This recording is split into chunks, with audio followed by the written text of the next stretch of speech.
Okay, second.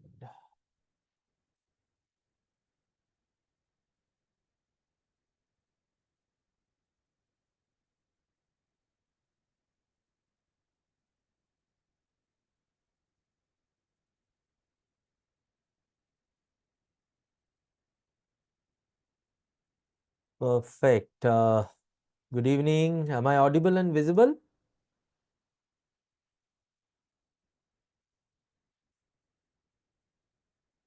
Yes. Let me check out. Good evening, Sayan. Aud Perfectly audible and visible? Sure. ठीक है, very good. So, let us start. All okay? Perfect. Okay.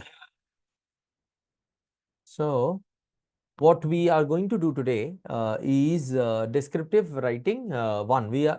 हम लोग आज descriptive writing से start करने वाले हैं. हमारा जो descriptive writing का कोर्स का this is going to be the first session, right?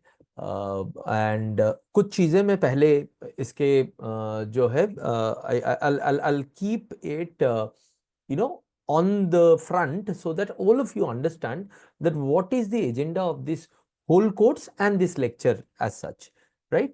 Okay, so descriptive writing जैसे आप सबको पता है कि ये एक ऐसी चीज है जो हम लोगों को सिखाया तो बचपन से जाता है. We are taught writing for God knows from class one.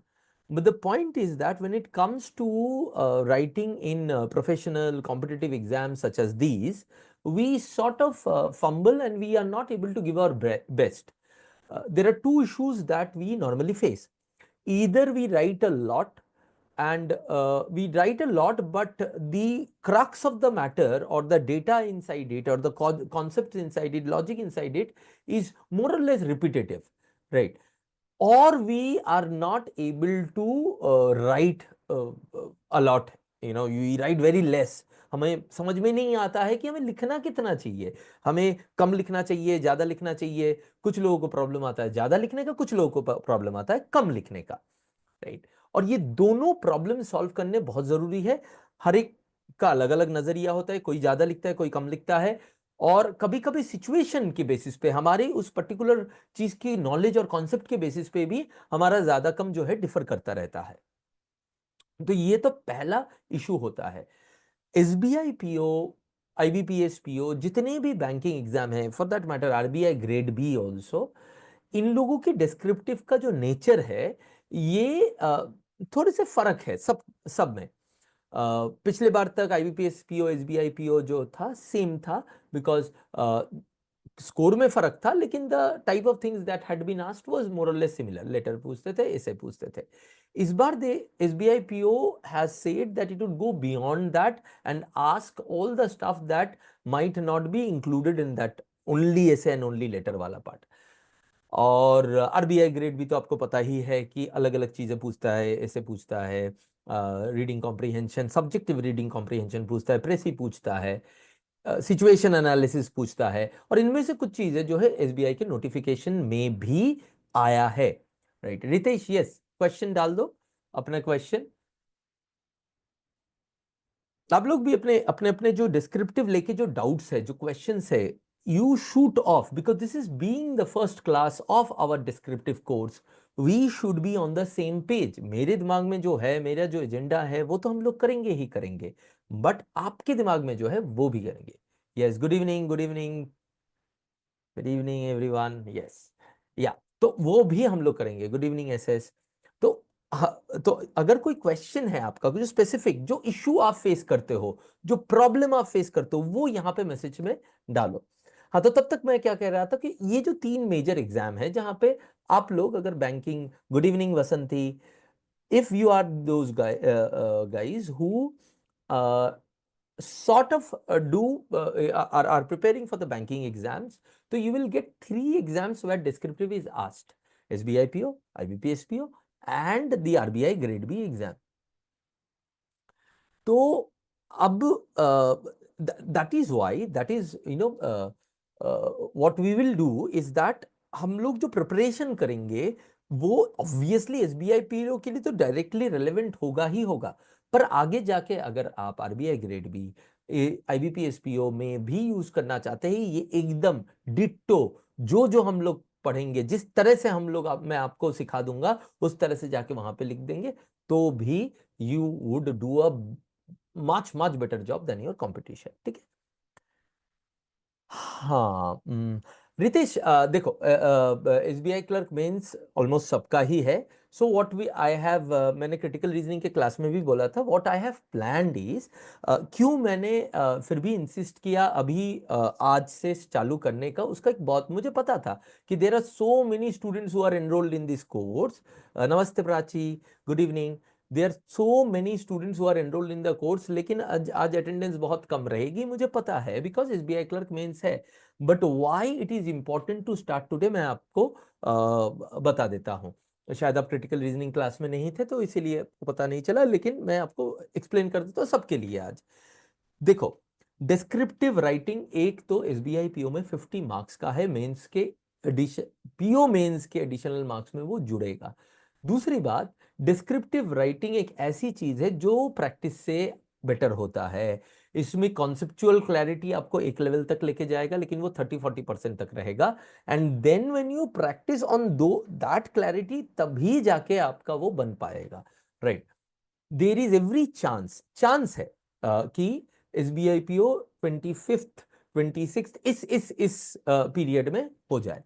तो तब 12 तारीख के बाद, अब सोचो ना, एसबीआई क्लर्क मींस 12 तारीख को खत्म होगा, 12 तारीख के बाद एकदम नए सिरे से स्टार्ट करने से अच्छा है मैं आपको थोड़ा सा इंड्यूस कर दूं। There is an induction process involve in descriptive.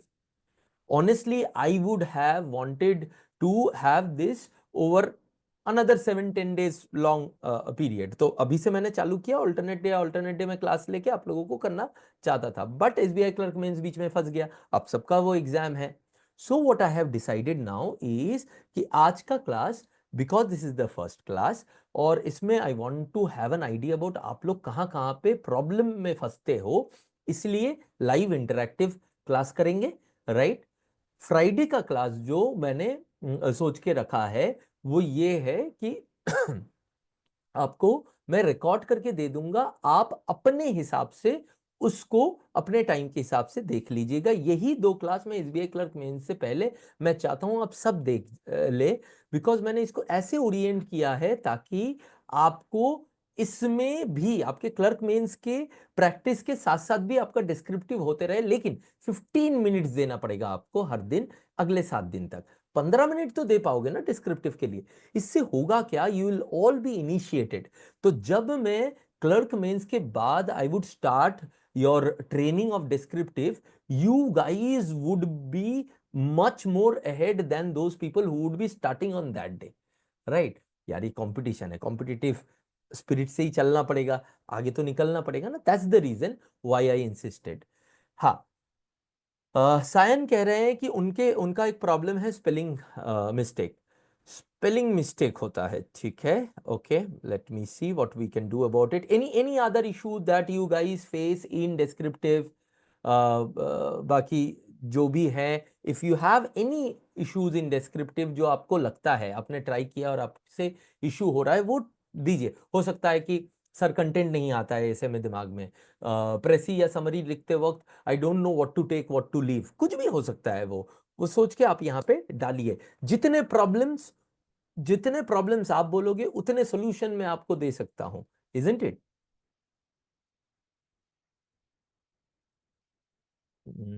Mic open करके टाइप कर दो रितेश, बिकॉज देन आप जब तक टाइप करोगे मैं तब तक कुछ बोल दूंगा and then we will move on to that. Vishwajeet कहते हैं कंटेंट में सर दिक्कत होती है।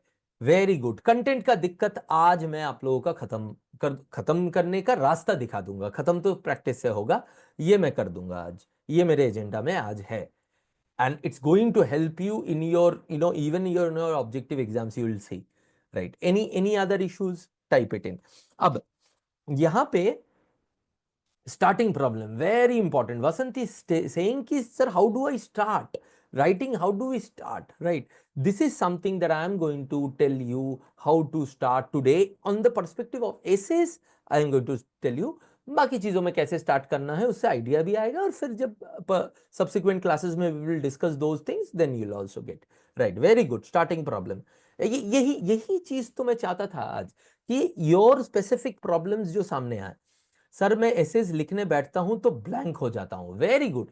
रितेश का प्रॉब्लम देखो, वो एसेज लिखने बैठता है, ही इज ब्लैंक, क्या लिखूं, कहां से स्टार्ट करूं. तो इसमें ना बहुत सारे प्रॉब्लम एक साथ आ गया. कहां से स्टार्ट करूं, क्या लिखूं, कंटेंट क्या होगा अंदर, right? Okay.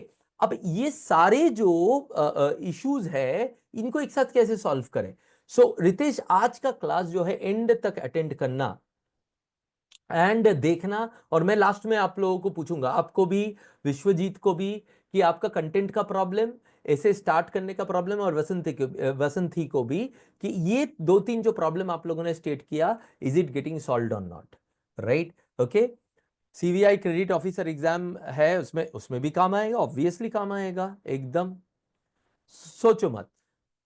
if you are taking any exam that has written descriptive paper in it in India, apart from UPSC, UPSC का पेपर छोड़ के जिसमें भी एडिशनल पेपर डिस्क्रिप्टिव है, वो चाहे आरबीआई ग्रेड भी हो, एसबीआई हो, आईबीपीएसपी हो, सीबीआई का क्रेडिट ऑफिसर हो, सेबी हो, नाबार्ड हो, उसमें ये कोर्स आपका काम आएगा 100% पूरा का पूरा, राइट?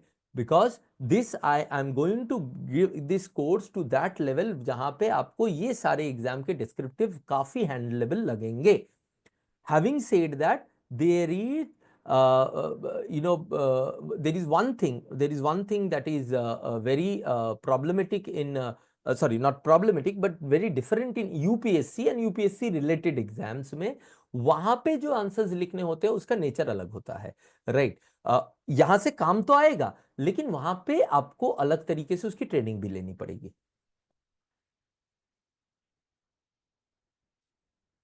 ओके. रितेश, नबार्ड भी सब जगह. सर अभी मुझे तो कुछ भी नहीं आता, प्रेसी में तो कुछ भी नहीं आता, एंड एग्जाम में क्वेश्चन तो देखते कैसे स्टार्ट करें. प्राची, प्रेसी वाला जो है, मैंने आपको क्या कहा, मेरा प्लान ये है कि आपको मैं जो अगला क्लास दूंगा, आज का क्लास का एजेंडा क्या है, आज के क्लास का एजेंडा मैं आप लोगों को दिखाता हूं, उससे भी आपको पता चलेगा. देखिए, उससे पहले डिस्क्रिप्टिव डिस्क्रिप्टिव का एक बेसिक आप लोगों के क्वेश्चंस पे आ रहा हूं. डिस्क्रिप्टिव के बेसिक समझ लीजिए. What is descriptive. डिस्क्रिप्टिव दो तरह के होंगे, फॉर्मल, इनफॉर्मल. आपके एग्जाम्स में जितने भी एग्जाम्स आप देंगे उसमें ज्यादातर आपको फॉर्मल ही मिलेगा. एक आध एग्जाम में आपको इनफॉर्मल लेटर बोलते, वो भी आजकल बंद हो गया है, राइट? तो फॉर्मल में दो तरह के आपके राइटिंग होते हैं, प्रोफेशनल राइटिंग, क्रिएटिव राइटिंग. पहली बात तो समझिए कि we are only going to concentrate in this course to professional writing and not creative writing. Creative writing हमारे इस कोर्स का पार्ट नहीं है. जैसे मैं कॉलेजेस में जाता हूँ, आर्ट्स कॉलेजेस में, एमए कॉलेजेस में, जब मुझे बुलाया जाता है, इनवाइट किया जाता है, वहां पे जब मैं राइटिंग सिखाने जाता हूँ एज अ विजिटिंग लेक्चरर, वहां पे मैं क्रिएटिव राइटिंग सिखाता हूँ, वो अलग है, right? That is not this writing. यहां पे हम प्रोफेशनल राइटिंग सीखेंगे. ओके. सो क्रिएटिव राइटिंग मतलब लिटरेचर लिखना, वो हमारे इस चीज का पार्ट ही नहीं है. आप कितने क्रिएटिव हो, that is not a part of any one of these exams. वो आपसे प्रोफेशनल राइटिंग चाहते हैं. ये बहुत इंपॉर्टेंट है, बिकॉज इसी के ऊपर हमारा एजेंडा भी डिपेंड करता है. रितेश, उस तरह से नोट डाउन करने की जरूरत नहीं है, आगे जहां पे मैं आऊंगा वहां पे तुम नोट डाउन कर सकते हो जब कॉन्सेप्ट्स पे आएंगे. अब कंपोनेंट्स ऑफ डिस्क्रिप्टिव को देखिए. मैं क्यों पहले एजेंडा को लेके आया, ताकि आप लोगों को एक बेस समझ में आए. So what are the components. Essay writing, precis writing, reading comprehension, situation analysis, report writing, paragraph writing, story writing, email writing, letter writing, right? So ये 9 आपके प्रोफेशनल राइटिंग के एरियाज है मोटे मोटे, इससे बाहर और कुछ नहीं आता। इससे मिलता जुलता कुछ आता होगा तो इसी से वो डिराइव होता है, जैसे सिचुएशन एनालिसिस और आरसी, राइट। ये दोनों बहुत क्लोजली रिलेटेड है। एक में केस स्टडी बेस्ड अप्रोच लेनी होती है, एक में हम लोग केस स्टडी बेस्ड अप्रोच ही लेते हैं, लेकिन थोड़ा सा लंबा पैसेजेस होता है तो हमारा रीडिंग कॉम्प्रिहेंशन के जो स्किल्स होते हैं वो भी काम आ जाते हैं, राइट। ये आरबीआई में आता है, ये एसबीआई में इस बार आने के चांसेस है, ये भी आने के चांसेस है, बिकॉज सिचुएशनल एनालिसिस बोल के कोई रीडिंग कॉम्प्रिहेंशन दे ही सकता है। रीडिंग कॉम्प्रिहेंशन जब मैं बोल रहा हूं, do not misunderstand this reading comprehension with the reading comprehension, objective reading comprehension question of your mains. उससे कोई लेना देना नहीं है। वैसे टाइप का ही सिचुएशन दे देंगे, केस दे देंगे, उसके ऊपर आपको क्वेश्चंस दे देंगे जिसका आपको डिस्क्रिप्टिव में आंसर लिखना है, ठीक है, राइट। तो ऐसे लिंकेजेस होते हैं, तो आपको कुछ भी मिलेगा प्रोफेशनल राइटिंग के सिनेरियो में, वो इन 9 एरिया से मिलेगा। एंड क्यों मैं बोल रहा हूं, आपका कुछ भी एग्जाम है इस साल, यूपीएससी का रिटर्न छोड़ के, क्योंकि वहां पे आंसर का नेचर ही थोड़ा सा अलग होता है, लंबा होता है, उसको छोड़ के जितने भी आपके एग्जाम होते हैं उन सब एग्जाम्स के लिए हमने सारे चीजें जो है कवर कर लेने हैं इस कोर्स में, ताकि कहीं से भी आ जाए आप रेडी हो, ठीक है, राइट। अब उसमें हमारा आज का जो एजेंडा है वो क्या है? आज का एजेंडा है, पहले मैं आपको कुछ टिप्स दूंगा राइटिंग के, बेसिक टिप्स। ये बहुत जरूरी है। इसमें पंक्चुएशन के टिप्स होंगे, कुछ राइटिंग के टिप्स होंगे, राइट। से ये राइटिंग के टिप्स भी, it would help you to articulate yourself better, and also the problems that you are facing ना, दैट सर मुझे समझ में नहीं आ रहा है कि कहां से स्टार्ट करूं, क्या लिखना स्टार्ट करूं, प्रेसी में कहां से स्टार्ट करूं, ब्लैंक हो जाता है, उसमें भी हेल्प करेगा। सेकंड, हम लोग बेसिक्स ऑफ एसे राइटिंग करेंगे, जिसमें बेसिक्स ऑफ एसे राइटिंग में एसे राइटिंग के स्टेप्स होंगे, कंटेंट कैसे बनाना है, how to create content on any topic on the earth, any topic जिसके ऊपर आप 200 से 400 वर्ड का ऐसे लिख सको, राइट। क्यों मैं 200 से 400 बोल रहा हूं? बिकॉज नॉर्मली आपके बैंक के एग्जाम में 200 बोलते हैं, पर अगर आप ये क्रेडिट ऑफिसर वाले एग्जाम दे रहे हैं, आरबीआई ग्रेड भी दे रहे हैं, वहां पे 400 450 भी जा सकता है। तो हमारा रेंज ये होना चाहिए, जहां पे कम लगेगा कम लिखेंगे, जहां पे ज्यादा लगेगा ज्यादा लिखेंगे। इतना कंटेंट आपके पास हमेशा होना चाहिए। तीसरा, एक में एक जगह पे, एक टॉपिक पे, एक बहुत ही रिलेवेंट टॉपिक पे जिसपे हजारों बार एसेज आ चुकी है कॉम्पिटिटिव एग्जाम में, उस पे मैं सैंपल एसे आपको लिख के दिखाऊंगा, राइट। ओके, आज ये है मेरा एजेंडा। ये एक बार आपको, if you go through today's session, आपको ना your clarity would be very vast कि आपको कहां से स्टार्ट करना है, किस तरह से स्टार्ट करना है, किस तरह से उसको फ्रेम करना है, आर्टिकुलेट करना है, ठीक है, राइट। तो दिस इज आवर एजेंडा। अब मैं पहले क्वेश्चंस पढ़ लूं। वन प्रॉब्लम सर, फ्लो में लिख पाना। वेरी गुड विश्वजीत, ये प्रॉब्लम हम लोग आज सॉल्व करेंगे, क्योंकि मैं सैंपल भी दिखाने वाला हूं। सर क्या इस कोर्स में हम आपको लिख के भेजेंगे एंड आप के नहीं सायन, इंडिविजुअली नहीं, but inside the course we will have something, ठीक है। मैं कुछ चीजें हम लोग इसमें करेंगे, जब हम लोग क्लास में रहेंगे उसमें हम लोग कुछ करेंगे। हाँ रितेश, बहुत किसी को हो सकता है नोटिफिकेशन नहीं गया होगा, हो सकता है सर। सर जब टाइमर चलता है एंड टाइपिंग करता हूँ तो बहुत ग्रामेटिकल एरर होते हैं। वेरी वेरी वेरी गुड, ये हम लोग बाद में कवर करेंगे। इसके लिए हमारे पास सोल्यूशन है, ये हम लोग बाद में, जब टाइपिंग करते हैं ग्रामेटिकल एरर, स्पेलिंग एरर, ये सब ज्यादा होने लग जाता है। रितेश का ये प्रॉब्लम है, इवन सायन का भी ये स्पेलिंग वाले प्रॉब्लम तो था ही। तो ये हम we will handle it in later classes, ठीक है। तो आज का क्लास हम लोगों ने सारे मुद्दे जो है इकट्ठा कर ली, इनमें से ज्यादातर मुद्दे आज ही हम लोग उसके सोल्यूशन की तरफ हम लोग बढ़ रहे हैं। दूसरा क्लास जो है आप लोगों के टाइम का जैसे यूटिलाइजेशन अभी हो, क्योंकि मेंस का एग्जाम आपका इतना क्लोज है, तो वो मैं कोशिश करूंगा फ्राइडे इवनिंग तक वो आपको रिकॉर्डेड फॉर्म में मिल जाए, नहीं तो फ्राइडे नाइट तक आपको रिकॉर्डेड फॉर्म में मिल जाएगा। उसको आपको एक बार देख लेना है, बिकॉज उसमें जो मैं एक्टिविटी दूंगा वो आपके अगले 5 दिन क्लर्क मेंस के प्रिपरेशन के साथ ही हो जाएगा, 10-10 मिनट देके, राइट? ओके, तो then you would be all set. ठीक है रितेश, देख लो आज का अगर ऐसे उसमें है तो उसको उसमें तो आपको डायरेक्ट हेल्प हो जाएगा, ठीक है ना रितेश? नाउ पहला, some tips on writing. You need to kiss, right? Letter तो नहीं होगा रितेश, बट ऐसे हो जाएगा। अब ये किस से ज्यादा अब खुश मत हो। This kiss is not the kiss that you are thinking it to be. This kiss means keep it. बोल सकता है क्या? कोई बोल सकता है? कोई बोल सकता है व्हाट इज दिस किस, right? Don't use contractions and 3 smart use of punctuation. You need to kiss, don't use contraction, and smart use of punctuation. ये 3 tips of writing it. Yes, very good. Sion बोलता है keep it smart and simple. Smart तो नहीं बोलूंगा, smart का definition अलग अलग है. It is keep it simple and straightforward. Smart आप नहीं डिसाइड कर सकते हो ना, राइट? सिंपल और स्ट्रेट फॉरवर्ड आप डिसाइड कर सकते हो। सिंपल एंड स्ट्रेट फॉरवर्ड, ये हमेशा याद रखना है। ये ना प्रोफेशनल राइटिंग का, मैं क्या बोलूं इसको, मतलब दिस इज प्रोफेशनल राइटिंग का एक एक एक कैनन है। कैनन समझते हो? It's an unstated rule.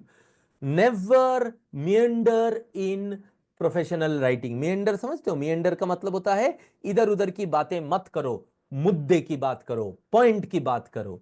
This is not creative writing. इसीलिए पहले स्लाइड में मैंने आप लोगों को डिफरेंस दिखाया था। This is not creative writing, जहां पे आपको बंदे के इमोशंस को लेके खेलना है, इमोशंस को एलिवेट करना है to create an impact for your story. No, that's not what you are trying to do here. Here you are trying to make your point clear, which the best way is simple and straightforward. So how do you do it? पहली बात, yes, thumb rule, canon thumb rule, exactly Vishwajit. Do not try to display your superior language skills by using uncommon and difficult words. अब यहां पे आधे से ज्यादा लोग मुझे बोलते हैं हमेशा कि सर मेरी इंग्लिश अच्छी है। जिनकी जिनको लगता है, मैं इससे ना थोड़ा सा हट जाता हूं बिकॉज ये आपको दिख नहीं रहा होगा। अगर जिनकी इंग्लिश अच्छी नहीं होती है उनको तो ये रूल देख के बड़ा मजा आता है। अरे वाह सर, आसान आसान भाषा में लिखना है ना। हाँ, जिनकी इंग्लिश अच्छी है या जिनको लगता है अपनी इंग्लिश अच्छी है या बचपन से लिखे हुए हैं, दे आर कैन राइट, उनको लगता है कि सर फिर तो हम अपने स्ट्रेंथ को यूज ही नहीं कर पाएंगे। हमारी जो इतनी अच्छी स्किल है वर्ड्स को यूज करने का, जो हमारे अंदर पावर है, वो तो यूज ही नहीं कर पाएंगे। Now there is a difference when I say do not you try to display superior language skills. उस दिन हम लोग क्रिटिकल रीजनिंग क्लास में बात कर रहे थे ना कि ओके, सो अगर अगर जैसे उस दिन एक बार मैं फिर आता हूं, उस दिन एक बार क्रिटिकल रीजनिंग में हम लोग बात कर रहे थे, शशि थरूर वाले वर्ड्स नहीं यूज करने हैं। एक दिन एक सीआर के क्लास में हमारी बात चल रही थी, बच्चे कह रहे थे कि सर शशि थरूर वाले वर्ड्स कहाँ से याद करें। तो जब मैं बोलता हूं सुपीरियर लैंग्वेज स्किल्स नहीं यूज करना है, उसका मतलब ये है कि आपको जो है शशि थरूर वाले वर्ड्स यूज नहीं करना है। पहली बात, जिनकी इंग्लिश अच्छी है उनको अगर किसी वर्ड के साथ फेमिलियरिटी है, if you are able to use it confidently and comfortably, then use it. Do not force feed it. आपके नरेशन में क्योंकि ये वर्ड अच्छा हो है, उसको फोर्स फीड करने की कोशिश मत करो। अगर वो मीनिंग को अच्छे तरीके से बयान करती है, अच्छे तरीके से रिप्रेजेंट करती है, तभी उस वर्ड को यूज करो। And it should not be a very uncommon word. पहली बात तो ये, ठीक है? That is what I mean by superior language skills. Make it more understandable. Always remember the purpose that you have is making it more understandable. That's the purpose. Okay, remember it's not a competition of literature. Creative writing का competition एकदम नहीं है, ये याद रखना है। Next, avoid overstatements. इसके इसके मैं सब तरीके बता रहा हूं जो आपको ध्यान में रखने हैं, क्योंकि ये तो एक कॉन्सेप्ट हो गया। इसको आप क्या कैसे कैसे यूज करोगे। एक तो ओवर स्टेटमेंट यूज मत करो। देखो लिटरेचर में लोग रीस्टेटमेंट ओवर स्टेटमेंट यूज करते हैं to increase the impact, right. Over statement का बात मैं थोड़ा सा बता दूं। एक जमाना था जब सीरियल में कोई चीज को इंपॉर्टेंस देनी है या कोई सीन को एलिवेट करना है तो वो 3 बार दिखाते थे। याद है?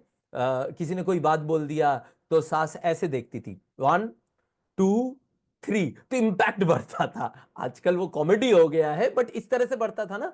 सो यही चीज जो है राइटिंग में भी ऑथर्स यूज करते हैं, और जो अच्छे ऑथर्स होते हैं उनको अच्छे से यूज कर पाते हैं।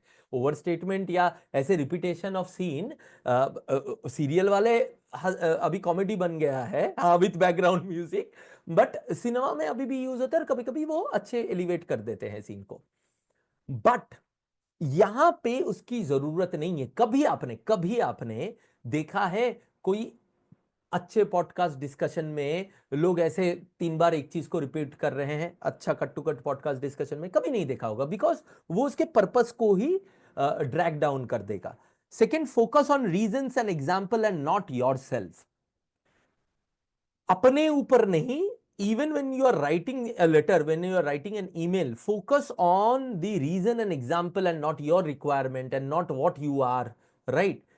ईगो के चक्कर में ये ईमेल ईमेल में बड़ा काम आएगा, लेटर में बड़ा काम आएगा, मैं से निकलो, राइट। ज्यादा मैं करोगे तो भेड़ बकरी लगोगे। So rather than, no offence to anyone, I am saying, right. तो बहुत बार मैंने देखा है ईमेल लिखते वक्त, लेटर लिखते वक्त बच्चे क्या कर देते हैं कि दे एंड अप राइटिंग, उनको क्यों चाहिए ये चीज।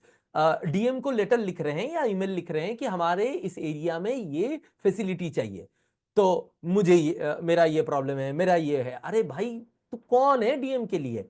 तो उस उस पूरे एरिया के प्रॉब्लम को अच्छे से दर्शा और तेरे बारे में थोड़ा बहुत लिख दे, right. So but then if it's all about you, the whole purpose of that writing goes awry. So focus on reason and examples and not your self. Third, do not try to write in a breezy style to impress. Okay, इसमें again में जैसे मोहब्बतें में शाहरुख खान था। अब वो शाहरुख खान सूर्य नमस्कार कैसे करता था ना, हाथ फैला के सूर्य नमस्कार करता था। तो बढ़िया है, शाहरुख खान है, वो कुछ भी कर सकता था, तो वो मान भी लेते हैं, हम फिल्में देखते हैं और तालियां भी बजा देते हैं। पर तुम खड़े होके सूर्य नमस्कार ऐसे करेंगे तो 2 4 कुत्ते आ जाएंगे हमारे ऊपर भौंकने के लिए। So this is all. जिसको जो जाता है उसको वही करना चाहिए। And specially in professional writing, you have no job to write to impress, write to communicate, not to impress, right? Okay, and do not over explain। एक बात एक बार एक्सप्लेन कर दिया, उसको दोबारा इंपॉर्टेंस दिखाने के लिए एक बार टच कर सकते हो, but do not over explain. Use figures of speech sparingly, metaphors, figures of speech, इस तरह की चीजें ना स्पेयरिंगली यूज करो। अगर काम आता है, अगर वहां पे एकदम फिट बैठ रहा है तो ही यूज करो। आपको कॉन्फिडेंस है उसके मीनिंग के ऊपर तो ही यूज करो। Just like superior language skills, right. जिस वर्ड के ऊपर आपको पूरा कंट्रोल है वो यूज कर सकते हो। अंडरस्टैंडिंग को एलिवेट कर रहा है, यो यूज कर सकते हो, but not just for the sake of using it. ठीक है, नेक्स्ट। सो इससे होता क्या है, किससे आपका लिखा हुआ चीज easy to read and understand हो जाता है। ज्यादातर जगह पे पीछे अगर आपने ऐसे लिखा हो, लिखने के एक दिन बाद आप उसको उठा के देखना, ज्यादातर जगह आपको लगेगा कि यार ये मैंने क्या लिखा है, इतना रिपीटेशन, एक ही बात 10 बार बोला है क्या, मतलब आपको खुद ही नहीं अच्छा लगेगा। Correct me if I am wrong. अगर आपने कभी आपके इवन कॉलेज लाइफ में आंसर्स लिखे हैं, वो आंसर्स में आप भगवान से प्रार्थना तो करते हो कि नंबर मिल जाए, लेकिन क्या वो आंसर्स आपको खुद को भी देख के अच्छा लगता था? बहुत बार ऐसा होता है ना कि आप जब भी भगवान से तभी प्रार्थना करते हो जब आपको पता है कि आपके आंसर्स जो है इतने कुछ खास नहीं हुए हैं, वो आपको खुद से ही पढ़ने में नहीं आ रहा था, राइट। इट तो therefore it shouldn't be like that. It should be easy to read. जो पढ़े, अगर कोई इंसान भी पढ़े उसको, वाओ बहुत ही वेल स्ट्रक्चर्ड है एंड रीड टू अंडरस्टैंड है। अब यहाँ पे लोग हजारों बात बोल सकते हैं कि एआई चेक करेगा, इंसान नहीं चेक करेगा, सब सब एक्सेप्ट कर लिया, चलो मैंने सब कुछ एक्सेप्ट कर लिया। लेकिन if you have to understand one thing very simply, जो एआई का आपका एल्गोरिदम है वो भी इंसानों ने उसी तरह से ट्रेन किया है जिस तरह से इंसान पढ़ना पसंद करता है एक प्रोफेशनल राइटिंग पीस को। ठीक है, राइट? तो this is very important. Now don't use contraction and dialects. Slangs use मत करना। स्लैंग्स का मतलब सिर्फ गाली नहीं, स्लैंग्स का मतलब है कोई पर्टिकुलर एरिया में चलने वाली जो बातें हैं उन वर्ड्स को भी मत यूज करना जस्ट टू लुक कूल। ठीक है, अब यू नो शॉर्ट फॉर्म्स में मैं अभी आने वाला हूं, बट मैसेजेस में बहुत हम लोग लिखते हैं आईडी के, राइट? बट वो वहां पे मत यूज कर देना। एक तो वो शॉर्ट फॉर्म है, शॉर्ट फॉर्म तो यूज करना ही नहीं है। सेकेंडली वो स्लैंग भी है, it's not a proper way of communication in a professional environment.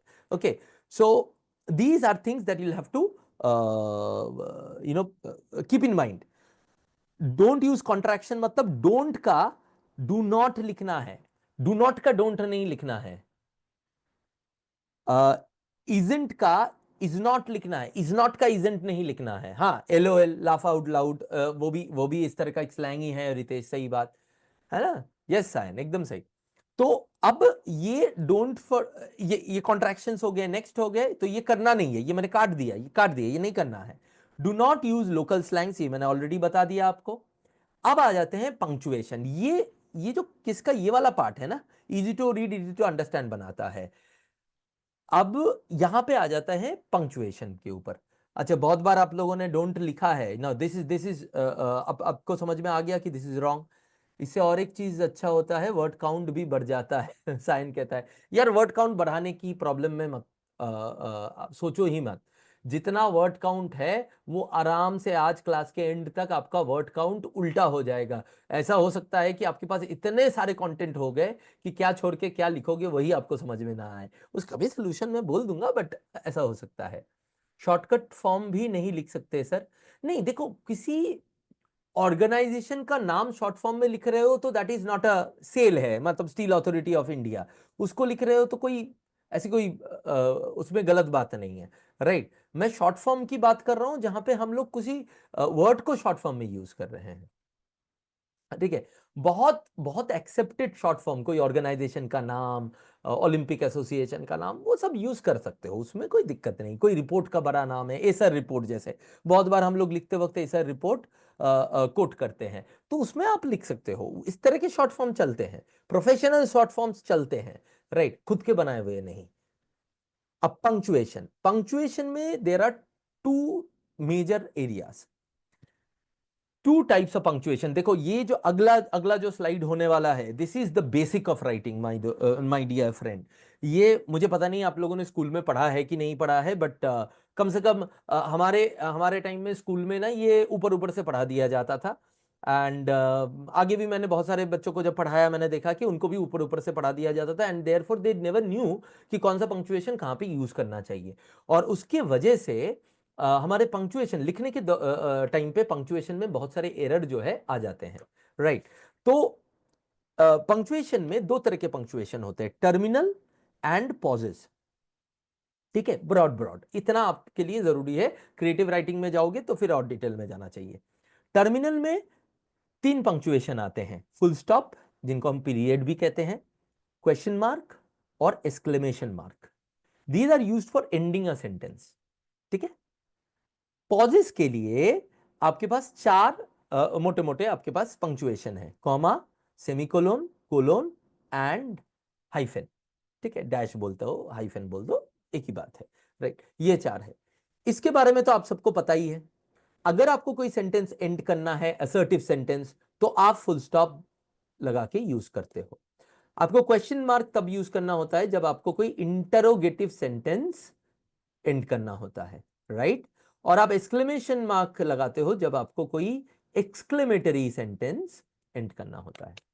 Clear? कोई डाउट? राइट, इसमें तो कोई डाउट नहीं है। डाउट आता है यहां पे पॉजेज में, और इसके लिए पॉजेज में किस किस को प्रॉब्लम आती है, यहाँ पे कमेंट बॉक्स में डालिए कि यस सर प्रॉब्लम आती है, PROB, प्रॉब्लम का PROB। हाँ सायन ने डाल दिया, प्रॉब्लम आती है इसमें, पॉजेज में प्रॉब्लम आती है। कमेंट बॉक्स में put it in the comment box, how many of you, yes yes Vrinda, good. Problem आती है रितेश, प्रॉब्लम ये क्या है, yes Vishwajeet, वसंती, Ritesh, very good.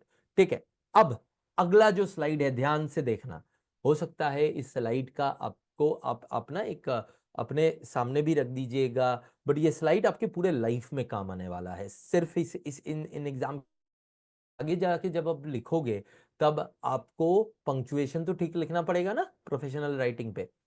तो ये जो प्रॉब्लम आप लोगों को आती है ये अगले स्लाइड में हमेशा के लिए जा सकती है, इसीलिए ध्यान से देखना।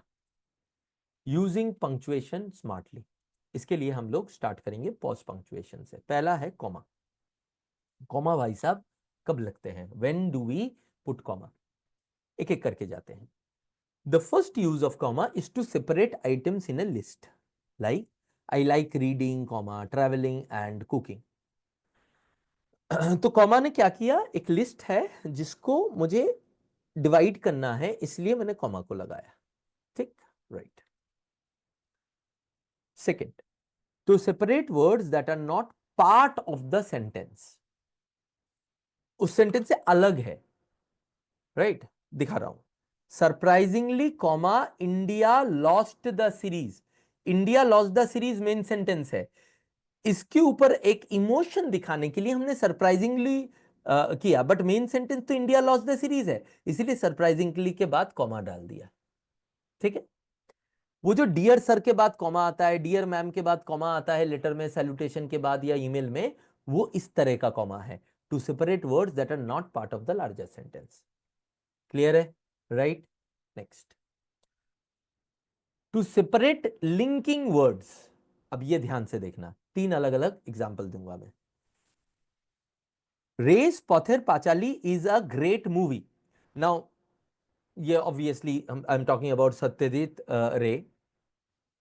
Okay, yes Abhishek you can, yes right. Ray's Pather Panchali is a great movie, in fact it is one of his best. यहां पे एक चीज नोटिस किया, यहां पे is a great movie in fact comma, ये कौन सा कॉमा हुआ, ये हो गया इस तरह का। ओके, अब ये जो इनफैक्ट के बाद यहां पे कॉमा आया, तो हमने क्या कहा कि लिंकिंग वर्ड, ये जो इनफैक्ट है ये लिंक कर रहा है दो सेंटेंसेस को, इसको इसके बाद मुझे कॉमा डालना पड़ा, right. Yes it's a Bengali movie Ritesh. अब उसके बाद हमने इसी सेंटेंस को अलग तरीके से लिखा, Ray's Pather Panchali is a great movie full stop, it is comma in fact comma one of his best, right. So in fact के बाद comma it is one of his best, एक तरीका हो गया। It is comma in fact comma, तो ये जो in fact है लिंकिंग वर्ड जो है, इसके इर्द गिर्द, इसके आसपास, इसके पहले या बाद में या दोनों जगह अगर वो बीच में है, कॉमा डाल के इसको सेपरेट करना है ताकि इससे वो इंपैक्ट आए। देखो जब मैं प्रोफेशनल राइटिंग में बोलता हूं कि ओवर स्टेटमेंट की जरूरत नहीं है, इसका मतलब ये नहीं कि हम लोग लैंग्वेज जो हमें इंपैक्ट के टूल्स दे रहे हैं वो यूज नहीं करेंगे, डेफिनेटली करेंगे। ये जो पंक्चुएशन विथ लिंकिंग वर्ड जो इंपैक्ट के लिए यूज होता है, वो टूल तो यूज करेंगे ही करेंगे, वो क्यों नहीं करेंगे, वो तो लैंग्वेज खुद देता है। और Ray's Pather Panchali is a great movie full stop, ये तो दूसरा ही पार्ट है।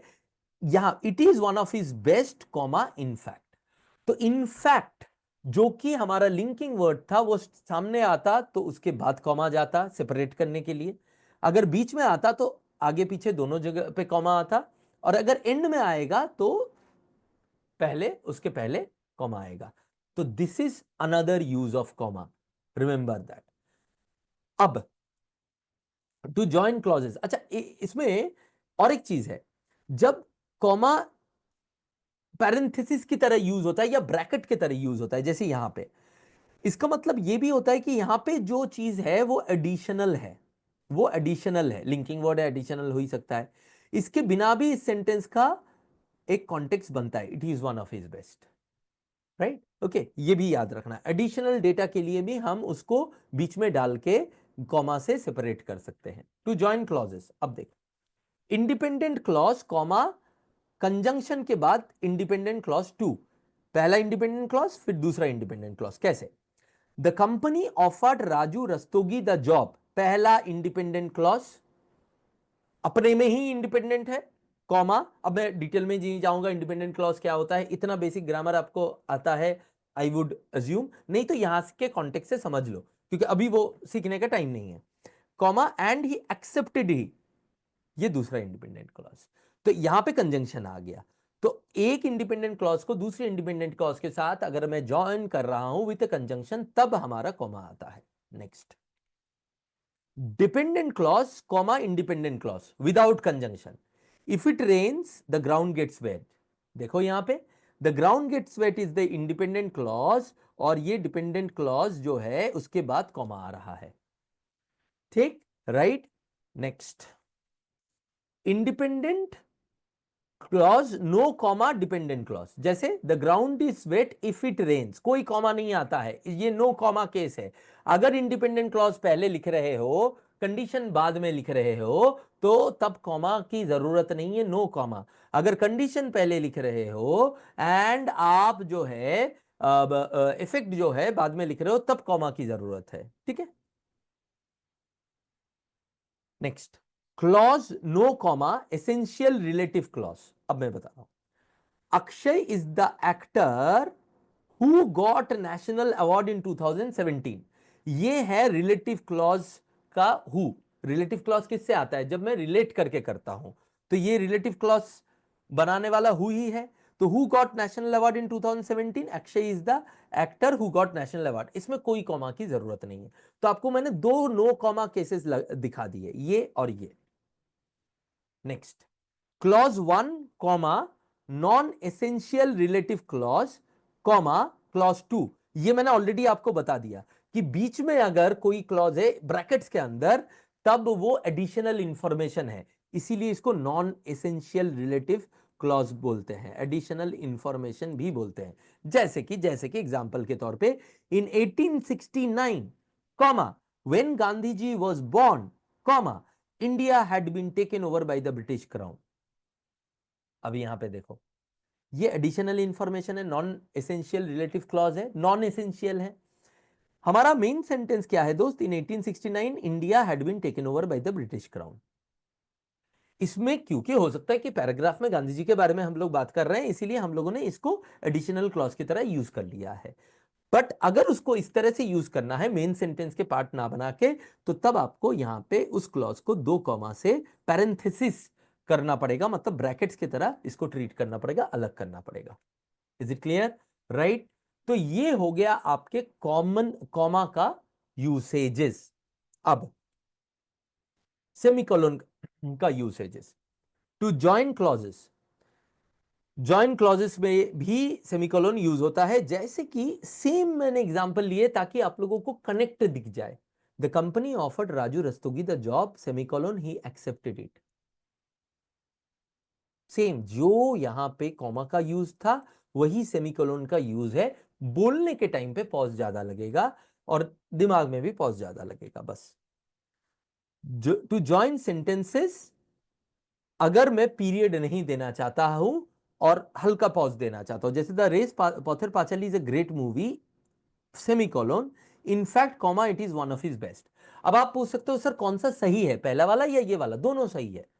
आप जो इंपैक्ट देना चाहते हो आप लिखने के दौरान, वो आप जानो, आपके हिसाब से वो डिसाइड कर सकते हो। दोनों सही है ये दिखाना मेरा आपका काम है, कौन सा कहां लिखना है वो आप डिसाइड करोगे based on the impact that you want to create. If you want to create an in impact of end saying that Race Pathir Pachali is a great movie, then you would use period or full stop. If you want to create a sense of continuation, then you would use a semicolon. ठीक है, right? Colon, to add on information after independent clause, जैसे हमने ये वाला किया था, list बनाया था, इसको लिखने का और एक तरीका पता है क्या है? I like 3 things colon reading travelling and cooking. Comma तो फिर भी लगेगा, बट यहां पे जैसे I like reading travelling cooking, ये एक कंटिन्यूअस सेंटेंस हो गया। But I like three things, इसमें एक पॉज है, एक ठहराव है। जब रीडर पढ़ेगा तो उसके दिमाग में पहले आएगा, अच्छा तीन चीज, क्या तीन चीज है, तो वो लिस्ट को पढ़ने में थोड़ा सा ज्यादा इंटरेस्टेड हो सकता है। सो ऑलवेज रिमेंबर, हमारे पंक्चुएशन जो है लैंग्वेजेस में इंपैक्ट क्रिएट करने के लिए होते हैं। आप उसको यूज करोगे कितने हद तक, वो आपके ऊपर है, आपके कंफर्ट लेवल के ऊपर है। मेरा काम था दिखाना, मैंने आपको दिखा दिया कि क्या क्या यूज केसेस है। इसके बाहर यूज केसेस आप यूज करने मत जाओ, वो फिर लिटरेचर के दायरे में घुस जाता है। इसी के अंदर आपका सारा काम हो जाएगा। रितेश बोल रहा है जब दो कॉमा देना होता है तब उसके बदले सेमीकोलन यूज कर सकते हैं? नहीं, इसीलिए मैंने वो दिखाया भी नहीं। एकदम नहीं कर सकते हो, है ना। अभिषेक पूछ रहा है कि इनका यूज कहाँ कैसे करना है। यार ये ना करते करते आएगा। अब ये मैंने यूज केसेस कर दिया। अब अगले 10 क्लासेस में मैं बहुत सारा लिखूंगा, आपसे भी लिखवाऊंगा। उस टाइम पे आप भी यूज करोगे, मैं भी यूज करूंगा, तो उससे आपकी क्लैरिटी बढ़ेगी। रीडिंग रीडिंग से बहुत क्लैरिटी बढ़ती है। अब जैसे फॉर एग्जांपल मान लो अभी तक आप लोगों को ये पता नहीं था। अब ये पता होने के बाद जब आप कुछ चीज रीड कर रहे हो, आर्टिकल ही सही, अरे यार आप एडिटोरियल के आर्टिकल पढ़ते हो या मैगजीन का आर्टिकल पढ़ते हो, मैं आरसी की बात नहीं कर रहा हूं। इन आर्टिकल में मैंने क्यों आज क्लास लिया पता है? अगले 7 दिन में आप लोग बहुत क्या कहते हैं, आप लोग रीडिंग करोगे। उसमें एक आर्टिकल में 5 मिनट एक्स्ट्रा दे सकते हो। मान लो उस आर्टिकल को पढ़ने में आपको 5 मिनट लगता है, 2-3 मिनट एक्स्ट्रा, 5 मिनट भी नहीं चाहिए, मतलब चलो मान लेते 5 मिनट, 5 मिनट दे के देख सकते हो कि ये पंक्चुएशन कैसे यूज किया गया है। करके देखो, 7 दिन 5 मिनट ये मुझे एक्स्ट्रा दो। अगर ये आपको आपके अंदर ना धीरे धीरे समाने लग जाएगी। ये जो अभिषेक आपका क्वेश्चन था ना, ये क्वेश्चन आएगा मुझे पता था, और इसीलिए आज मैंने इंसिस्ट किया ये क्लास में। The reason is this, because I wanted you guys, जो कम से कम आज का ये क्लास भले रिकॉर्डिंग में देख रहे हो 1-2 दिन में, या आज देख रहे हो, जो मेरे साथ हो, इनको ये क्लैरिटी आ जाए कि अगला 7 दिन हम लोग भले ही क्लर्क मेंस के लिए फुल टू तैयारी कर रहे हैं।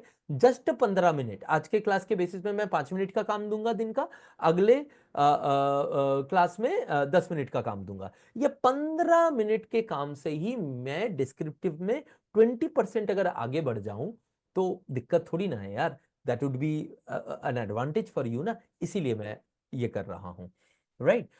इनको कहाँ कैसे यूज करना है, उसी के लिए आपका टास्क है एक आर्टिकल, एक एडिटोरियल आर्टिकल दोस्त। एडिटोरियल आर्टिकल, मैगजीन का आर्टिकल जो भी है, उसमें पंक्चुएशन कैसे यूज हुआ है देखो, और इस स्लाइड के साथ रिलेट करो, बस। राइट। आपकी आपकी 7 दिन में आपकी क्लैरिटी देखना कितना अच्छा हो जाएगा। आप जब खुद दोगे ना, तब भी आप में वो सेंस काम आने लगेगा। ऑब्वियसली 100% नहीं होगा, बट आने लगेगा। मैं यूज करता हुआ आ रहा हूं। अच्छा, नहीं नहीं मत करो रितेश, वो गलत है। अभिषेक आज तक कभी लिखा नहीं सर, ना ऐसे ना precis and all, is it okay to start? करना ही पड़ेगा। एसबीआई पीओ का आपको जब कॉल आएगा, तब आपको उसको ठीक से लिखना तो पड़ेगा, तभी तो हम क्लियर कर पाएंगे ना। मैं तो करना ही पड़ेगा। It's not the question of is it okay to start right now और नॉट।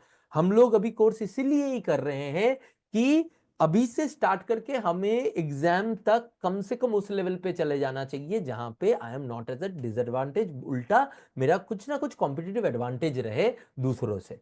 ठीक है, और एकदम हो सकता है 2 to 3 वीक, 3 वीक्स तो बहुत अच्छा टाइम है, 2 वीक्स भी काफी ठीक ठाक टाइम है। ऑब्वियसली आज के बाद अगले एग्जाम के लिए आप बहुत अच्छे से प्रिपेयर हो जाओगे। एकदम अनुप्रिया, इससे रिलेटेड कोई भी प्रॉब्लम अगर आपको आती है तो हम लोग जो नेक्स्ट लाइव सेशन करेंगे, राइट, जो कि एसबीआई क्लर्क मेंस के बाद है, क्योंकि बच्चों की इतने रिक्वेस्ट आ रहे हैं, तो नेक्स्ट सेशन हम लोग रिकॉर्डेड करेंगे जैसे मैंने आपको कहा था, राइट। नेक्स्ट जो लाइव सेशन करेंगे उसमें एकदम डिस्कस करेंगे, राइट। ओके, चलो। और हाँ, और एक चीज, आप लोग जो भी इसमें हो, ग्रुप में हो, कोर्स वाले ग्रुप में, अगर नहीं हो तो एट smartkira_help, जो स्मार्टकिरा हेल्पलाइन है, उसमें आपका जो अपने जो एनरोलमेंट किया है उसका रिसीट या जो भी आया है उसका एक स्क्रीनशॉट भेज देना। वो आपको कोर्स के ग्रुप में ऐड कर लेंगे, ठीक है।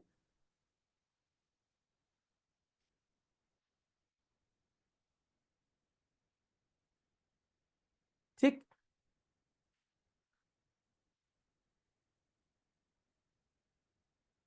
हम्म। नहीं नहीं, होगा होगा, अरे प्री क्लियर, क्यों सोच रहे हो प्री क्लियर होगा कि नहीं होगा? यही सोच के सीखो कि होगा, and then you would see that everything would fall into place. हाँ रितेश, ये भी होगा, राइट।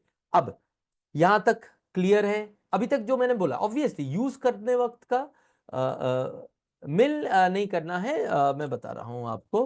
मैंने एक जगह पे ना वो करके रखा था, क्या था वो, स्मार्ट कीरा अंडरस्कोर, मैं दिखा ही देता हूं, एक मिनट, कहाँ आपको करना है वो भी मैं बता देता हूं। टेलीग्राम में स्मार्ट कीरा अंडरस्कोर हेल्प, आप जैसे ही डालोगे स्मार्ट कीरा अंडरस्कोर हेल्प, तो ये स्मार्ट किरा हेल्प डेस्क आ जाएगा, राइट, इस तरह का। तो ये जो है आपका, हाँ, ये स्मार्ट किरा हेल्प डेस्क आ जाएगा। यहाँ पे आपको सेल्फ सेंड कर देना है आपका रिसीट स्मार्ट किरा हेल्प डेस्क में। टेलीग्राम में स्मार्ट किरा अंडरस्कोर हेल्प डालते ही आ जाएगा, मैं लिख देता हूँ यहाँ पे, स्मार्ट किरा अंडरस्कोर हेल्प, ठीक है। और उस हैंडल का नाम है स्मार्ट किरा हेल्प डेस्क, इसमें आप भेज दोगे, वो आपको ऐड कर लेंगे हमारे ग्रुप में, मेरे पेड, हमारा जो पेड ग्रुप है उसमें ऐड कर लेंगे, पेड स्टूडेंट्स का जो ग्रुप है उसमें। आप अपने जो पीछे अगले क्लास से पहले ना अनुप्रिया, कि सर ये प्रॉब्लम हो रही है अपने हमारे पंक्चुएशन में, यहाँ पे मैंने ये पढ़ा ये देखा, ये ना वहां पे डाल देना, ताकि मैं अगले क्लास में उसको उठा के देख लूंगा। या स्क्रीन शेयर में अभी कैसे दिखाऊं मैं? अच्छा, स्क्रीन शेयर में बाद में दिखा दूंगा, चलो आगे आगे बढ़ते हैं। एंड में मैं वो दिखा दूंगा, कहीं पे तो मेरे पास है उसका, वो मैं दिखा दूंगा। मैंने यहाँ पे लिख दिया स्मार्ट किरा अंडरस्कोर हेल्प, और स्मार्ट किरा हेल्प डेस्क है उसमें टेलीग्राम में उसका नाम, ठीक है। अब आ जाते हैं नेक्स्ट। तो हम अपने पैसेज से क्या चाहते हैं, वो रिलेटेड टू टॉपिक हो, वो इजी टू रीड हो और इजी टू अंडरस्टैंड हो। और वो जो हमने अभी तक किया ना, ये जो हमने किया, ये किस लिए किया? ये नहीं, वो तो पिछले वाले में जो हमने किस वाला कॉन्सेप्ट किया, और जो बाकी चीजें हमने देखा, वो सब था इजी टू रीड और इजी टू अंडरस्टैंड के लिए मैंने लिस्ट किया था। अब हम लोग करेंगे रिलेटेड टू टॉपिक। ये बहुत लोगों का क्वेश्चन था कि सर हम रिलेटेड टू टॉपिक कैसे करें, राइट। तो वो हम लोग यहाँ पे करेंगे। उसके लिए मैं अनुप्रिया बताऊंगा, वहां पे राइटिंग सेंड कर सकते हो, but I am not going to go through individual. वो जब मैं कंपटीशन करूंगा उस टाइम पे आई विल डू इट, ठीक है। तो एक कंपटीशन मेरे दिमाग में है, वो जब मैं करूंगा तब तुम्हें कहाँ सेंड करना है, कैसे सेंड करना है, वो मैं बता दूंगा, राइटिंग सेंड करने का, ठीक है। सर ओनली 50, अच्छा ठीक है सायन, देखते हैं, इस बार वैसे भी डिफिकल्टी आया था सबका। अब इसमें हम लोग कंटेंट के पहले हम लोग अभी देखेंगे चार चीजें जो ऐसे राइटिंग में हमें सबसे ज्यादा मतलब सबसे ज्यादा दिक्कत करती है। अगर आपका कोई भी चीज इसके बाहर हो तो मुझे बताइएगा। टॉपिक के बारे में कंटेंट कैसे निकाले, डेटा कंटेंट सब कैसे निकाले। दूसरा question, in what format should I right so that it is effective. Point को बॉडी में कैसे ऑर्डर करें। देखो यही सारे आप लोगों के क्वेश्चंस थे कि नहीं थे? आपने तो मुझे बताया नहीं था, मैंने पहले से डाल दिया, राइट। व्हाई? बिकॉज यही सब होते हैं और इनके सोल्यूशन हैं, राइट। हम जो लिखते हुए आते हैं, जो ऑथर्स होते हैं, ये सारे हमें पता होते हैं, हमें हमें इनकी ट्रेनिंग लेनी पड़ती है, अलग से सीखना पड़ता है, वो अलग बात है। क्रिएटिव राइटिंग के लिए अलग अलग चीजें करनी पड़ती है, बट प्रोफेशनल राइटिंग में भी ये सब ही आते हैं। How can I make my writing effective? अब बताओ, ये चार चीजें ही आपके दिमाग में सबसे ऊपर आती है, यस और नो। सायन बोलता है यस सर, राइट। और ये मैंने जब आपको पूछा था वो आपने वही डाला था, तो मुझे तो पता नहीं था ये आप बोलने वाले हो। ये इसलिए मैं लिस्ट कर पाया because this is what everyone faces when they start to write, When I started to write also, I faced the same problem. When I wrote my first book, non-fiction book, I faced the same problem.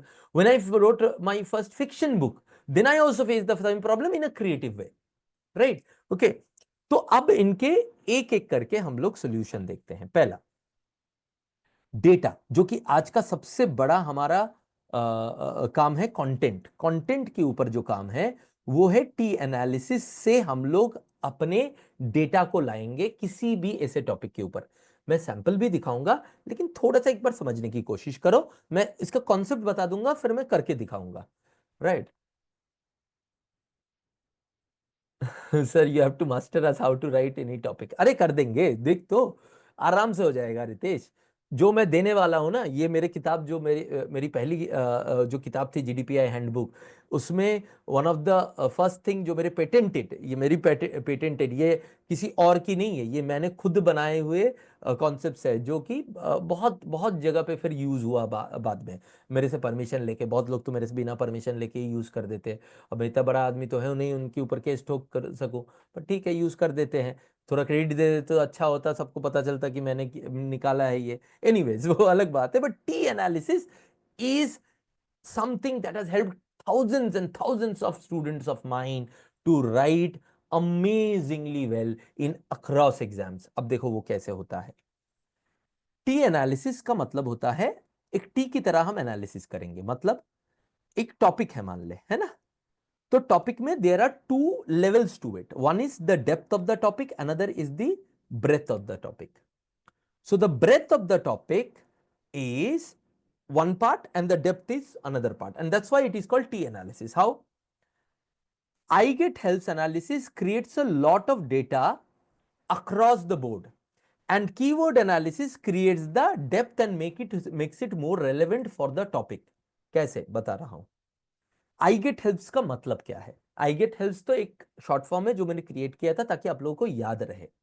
आई का मतलब होता है international points, जी का मतलब होता है geographic points, ई का मतलब होता है environmental aspects of that topic, T का मतलब होता है टेक्नोलॉजिकल एस्पेक्ट, एच मतलब है historical aspects, E economic, L legal, P political and S social.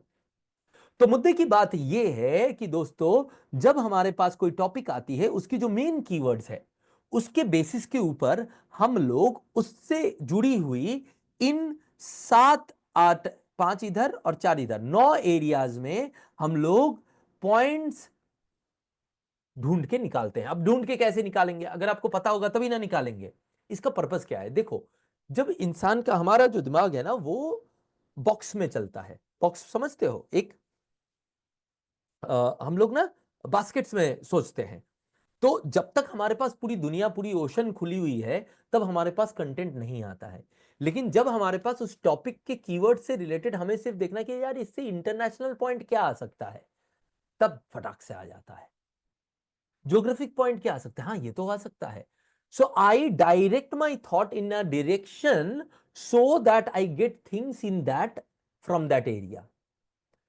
Programming में ये हम लोग बहुत करते हैं, जो लोग इंजीनियर्स है वो समझेंगे। सी ऑब्जेक्ट ओरिएंटेड प्रोग्रामिंग में हम बास्केट्स, एरेज क्रिएट करते हैं टू स्टोर डेटा। तो और जब फेच करना होता है तो वो आसान होता है।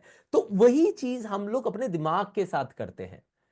हम लोग इसलिए नहीं कि हम प्रोग्रामिंग से सीख रहे हैं, इसलिए क्योंकि प्रोग्रामिंग बनाया उसी तरह से गया है, क्योंकि हम इस तरह से सीखते हैं, इस तरह से हम लोग सोचते हैं। मैं दिखाऊंगा इन एक्शन और आप देखिएगा किस फॉर्मेट में लिखना चाहिए। For essay writing, clearly take the format of IBC. IBC बोले तो इंट्रोडक्शन, बॉडी, कंक्लूजन। ठीक है, clear? Now, in what order do I put my points in the body? In the order of I get helps. जिस तरह से आपके पास आया है उस तरह से भी डाल सकते हो, उस तरह से भी डाल सकते हो, एक तरीका। तो आपको सोचना नहीं पड़ेगा कि किस ऑर्डर में बॉडी में डालेंगे। इंट्रोडक्शन में पॉइंट ज्यादा जाता नहीं है, एक आध पॉइंट चला जाएगा। बॉडी में मेन पॉइंट जाते हैं ना हमारे। तो वो बॉडी में किस ऑर्डर में डालना चाहते हो, जिस ऑर्डर में आपके आपके दिमाग में आया है आई गेट हेल्प्स में, उस ऑर्डर में डाल सकते हो। या आप एडवांटेजेस और डिसएडवांटेजेस मॉडल यूज कर सकते हो। वो क्या होता है कि सारे आई गेट हेल्प जब आपने बनाए, अगर टॉपिक ऐसा है, तो अगर टॉपिक का कीवर्ड ऐसा है एडवांटेज और डिसएडवांटेज वाला, तो उसका एडवांटेज भी दिखाया और डिसएडवांटेज भी दिखाया। और इसी तरह से फिर आपने प्रोज एंड कॉन्स वाले जो टॉपिक नहीं होते हैं वो प्रोज एंड कॉन्स दिखाते दिखाते आपने लिखा। ये एक तरीका होता है बॉडी को फ्रेम करने का। नेक्स्ट, कॉज इफेक्ट और प्रॉब्लम सॉल्यूशन पेयर। अगर आपका टॉपिक अलाउ करता है तो ये बड़ा ही मजेदार एक इफेक्टिव तरीका होता है इसे लिखने का, या as a matter of fact any written piece professional लिखने का, कि ये कॉज है, ये इफेक्ट है, ये रीजन है, ये सॉल्यूशन है, सॉरी ये प्रॉब्लम है, ये सॉल्यूशन है। Right, okay. और इसमें आई गेट हेल्प से ही आप पॉइंट्स एक्सप्लोर कर, आई गेट हेल्प से ही आप पॉइंट सोर्स करोगे। आपका पॉइंट्स और कहीं और से नहीं आएगा, सिर्फ यहां से आएगा। ठीक, राइट। और अब आखिरी ब्रह्मास्त्र, how can I make my writing effective by using either of these two structures और इनकैप्सुलेशन मेथड बोलते हैं इनको, लिखे राइटिंग के पार्लेंस में हम ऑथर्स लोग इसको इनकैप्सुलेशन बोलते हैं। इनकैप्सुलेशन का मतलब, हम जब लिखते हैं हमें इतना एकांत ध्यान रखेगा कैसे इफेक्टिव लिखे, तो हम दो स्ट्रक्चर यूज करते हैं, या तो प्रेप या तो ईआरपी। और भी अलग अलग तरीके होते हैं लेकिन वो आपके लिए अभी रेलेवेंट नहीं है। प्रेप क्या है?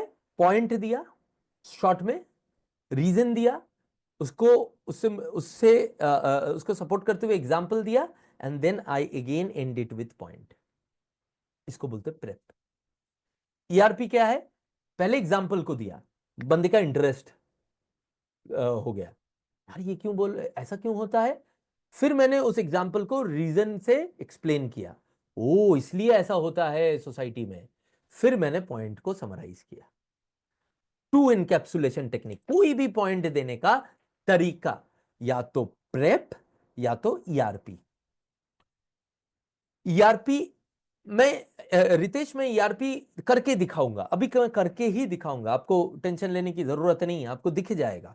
ठीक है, और आपको उसका इंपैक्ट भी दिखेगा।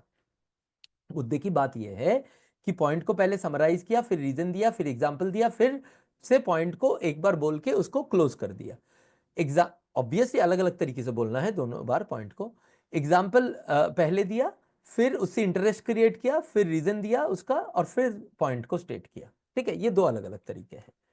ये 4 स्टेप है आपके एसे राइटिंग के, for that matter any writing के। ये आपके सिचुएशन एनालिसिस में भी काम आएगा, आरसी में भी काम आएगा, इसलिए ये बेसिक्स है। इसको मैं बोलता हूं basics of writing. Obviously essay writing में तो काम आएगा ही आएगा।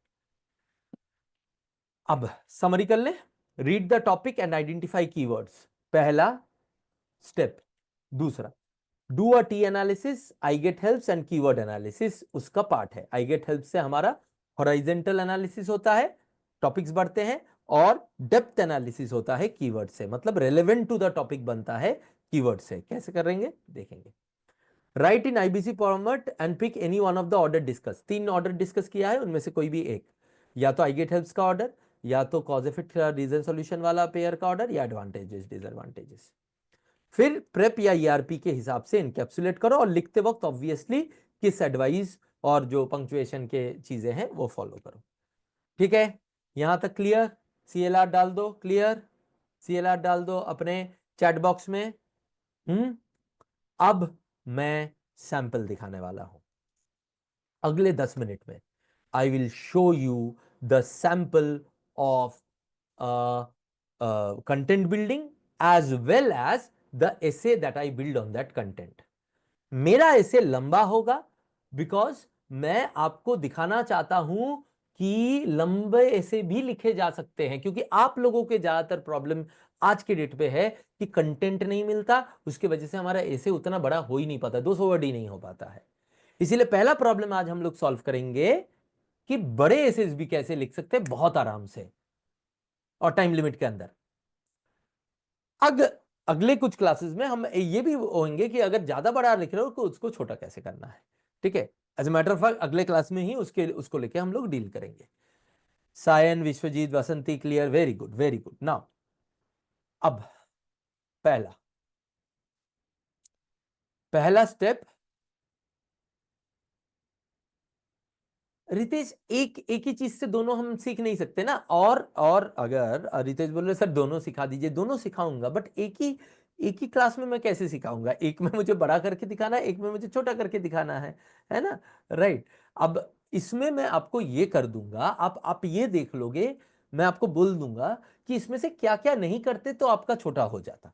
ठीक है, ये मैं कर दूंगा। ठीक है रितेश, आपके लिए reservation in jobs is a necessity for Indian society है एवरग्रीन टॉपिक। बताओ, हजारों बार आ चुका है, अलग अलग वे में आ चुका है ना।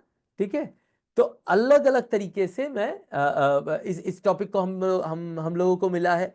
आप लोगों भी आ सकता है, थोड़ा सा चेंज होके आ सकता है। अब पहले बताओ मुझे इनमें कीवर्ड्स क्या है।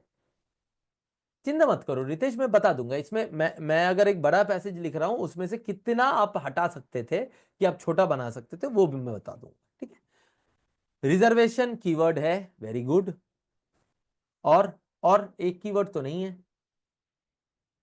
Very good Sayan. रिजर्वेशन की कीवर्ड है। वसंती कह रही है jobs, right. I would take reservation in jobs as one keyword, Indian society as another keyword, right right, and necessity as another keyword. हमें पॉजिटिव माने मतलब हमें पॉजिटिव दिखाना है। नेसेसिटी क्यों कीवर्ड, यस विश्वजीत ने तीनों डाल दिए, very good. Yes Ritesh, Indian society, sign Indian society and reservation in jobs. ये ध्यान रखिएगा, कीवर्ड बहुत इंपॉर्टेंट है। आप अगर सिर्फ रिजर्वेशन को करेंगे तो बहुत सारे रिजर्वेशन आ सकते हैं, एजुकेशन में रिजर्वेशन आ सकते हैं, दूसरे दूसरे जगह पे, पर ये स्पेसिफिक है रिजर्वेशन इन जॉब्स पहले। और इसका जो नजरिया है, इसका जो टोन है वो पॉजिटिव टूवर्ड्स इट है, मतलब नेसेसिटी है, ये है लिखा हुआ है। इंडियन सोसाइटी के बारे में बोलना है, ये भी लिखा हुआ है। तीन कीवर्ड है। अब इन तीन कीवर्ड्स को लेके मैं आपको एक टी एनालिसिस दिखा रहा हूं। यही कीवर्ड्स को हम इंटरनेशनल पे लेके जाते हैं पहले। अच्छा एक बात बताओ, इंटरनेशनली रिजर्वेशन इन जॉब्स और क्या नेसेसिटी और इंडियन सोसाइटी। अब इंडियन सोसाइटी तो इंटरनेशनल में नहीं आएगा, बट रिजर्वेशन ऑफ जॉब्स और नेसेसिटी, इसके इंटरनेशनल कोई भी पॉइंट आपके दिमाग में आता है कोई भी? और ऐसा नहीं कि वो पूरा फ्रेम्ड सेंटेंसेस होना चाहिए, स्क्रिबलिंग पॉइंट भी हो सकता है। कुछ भी आपको पता है, किसी को भी कुछ भी पता है। इंटरनेशनली दूसरे देश रिजर्वेशन इन जॉब्स करते हैं नहीं करते हैं, किसी के बारे में कुछ भी पता है? अगर नहीं पता है तो आप ये वाला पॉइंट खाली छोड़ोगे। अगर पता है, यस रितेश ने बोला वुमेन पार्टिसिपेशन को लेके तो लोगों में दूसरे देशों में है कुछ कुछ चीजें positive activities, affirmative action on the basis of gender. एकदम एकदम रितेश विश्वजीत दोनों ने बोला women on the basis of gender, एकदम है ही है ही है। देखो तुम्हारे पास एक पॉइंट था ऑलरेडी, एक पॉइंट नोट कर लो, राइट। मेरे पास थोड़ा सा ज्यादा पॉइंट था तो मैंने वो नोट कर लिया। अफर्मेटिव एक्शन अगेंस्ट, अच्छा मैं पहले से बता दूं, ये आपको समझाना है इसीलिए मैंने पूरे पूरे सेंटेंसेस लिखे विथ एग्जांपल। मैं जब खुद ऐसे लिखता हूं एग्जाम में, तब मैं ऐसा नहीं लिखूंगा, स्क्रिबल कर लूंगा, जस्ट वो पॉइंट रहेगा ताकि मेरे लिए रेफरेंस रहे वो। ठीक है, ताकि टाइम ना बर्बाद हो, बिकॉज यहां पे सेंटेंस लिख के मेरे को क्या मिलेगा, यहां इससे तो नंबर नहीं मिलेगा, ये तो मैं रफ शीट में करूंगा। मुझे तो नंबर मिलेगा जब मैं उसको अच्छी तरीके से इसे में लिखूंगा। पर यहां पे मैं कर रहा हूं ताकि आप लोगों को समझ में आए। Affirmative action against historically exploited communities based on race, religion, sex etcetera. आप लोगों को जेंडर या सेक्स के ऊपर जो रिजर्वेशन है उसके बारे में पता था तो वो आपके पास एक पॉइंट है। मुझे रेस और रिलीजन के बेसिस पे भी पता है। Has been tried in many countries, इसका एग्जांपल भी है, जैसे चाइना एंड कनाडा में माइनॉरिटी ट्राइबल पॉपुलेशन के लिए रिजर्वेशन यूज किया गया है। यूएस में रेशियल माइनॉरिटीज के लिए रिजर्वेशन यूज किया गया है। हमारी तरह रिजर्वेशन नहीं, इसको वो लोग कहते हैं इसको अफर्मेटिव एक्शन, वो लोग रिजर्वेशन नहीं कहते, अफर्मेटिव एक्शन। अनुप्रिया कहती है एलजीबीटी क्यू के लिए भी यूरोपियन और वेस्टर्न कंट्रीज में आजकल अफर्मेटिव एक्शन की बात किया जा रहा है, एकदम एकदम राइट। ओके ठीक है। रितेश पुअर वर्सेस रिच जो है वो थोड़ा सा अलग चला जाता है, उसके उसको भी टच करेंगे, ठहर जाओ, उसको भी टच करेंगे। इंटरनेशनल पॉइंट आ गया। अब women reservation has found strong support in many developed and developing Nations. तो ये तो हमें पता ही है, ये यही पॉइंट आप लोगों ने बोला था, तो ये आप लोगों का एक पॉइंट आ गया, मेरा एक पॉइंट आ गया, वेरी गुड। नेक्स्ट, ज्योग्राफिकल, जैसे एलजीबीटी क्यू बोला तो वो इसके बेसिस पे हो गया, राइट। तो आप लोगों का भी किसी किसी का 2 पॉइंट भी आ गया ना। ज्योग्राफिकल, ज्योग्राफी के ऊपर कोई पॉइंट दिमाग में आता है?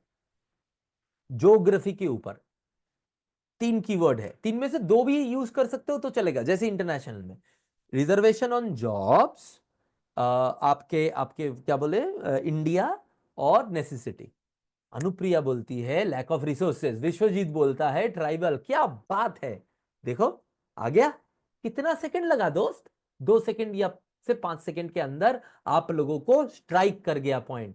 आप समझते हो, इसी को कहते हैं the law of compartmentalisation. Behavioural science में एक चीज हम लोग पढ़ते हैं, लॉ ऑफ कंपार्टमेंटलाइजेशन। जब आप कंपार्टमेंटलाइज करते हो इंफॉर्मेशन को, तो उसको सोर्स करना आसान हो जाता है, राइट। वही हम लोग यहां पे कर रहे हैं। रितेश कहता है फॉरेन कंट्रीज में लैंग्वेज जानो तो वहां पे काफी जॉब अपॉर्चुनिटीज मिलते हैं। ये तो फिर रिजर्वेशन मतलब या अफर्मेटिव एक्शन नहीं होता है ना। अब ज्योग्राफिकल का मैं बता रहा हूं, जैसे ट्राइबल और lack of resources in India, the caste system has been entrench specially in the rural areas. Geography में रूरल भी तो आता है ना, तो रूरल एरियाज में कास्ट सिस्टम ज्यादा देखा जाता है। इसमें मेरे पास एक डेटा था, आपके पास डेटा नहीं है, ये यहां तक भी वो आपका एक पॉइंट है। मेरे पास डेटा था, मैंने लिख लिया। 30% of upper caste in rural household have one source of income more than 5,000 per month, whereas rural SC ST the percentage is 16% and 13% respectively. ये मेरे पास डेटा था एक रिपोर्ट से, रिपोर्ट को कोट करूंगा मैं ऐसे में, बट ये मेरे पास डेटा था तो मैंने लिख लिया। नहीं है तो यहां तक भी आपके पास वो पॉइंट है। दोस्त मत सोचो कि ये चाहिए ही चाहिए, ये हो कहीं कहीं पे आपके पास भी होगा, इसलिए मैंने एग्जाम्पल में दिखा दिया।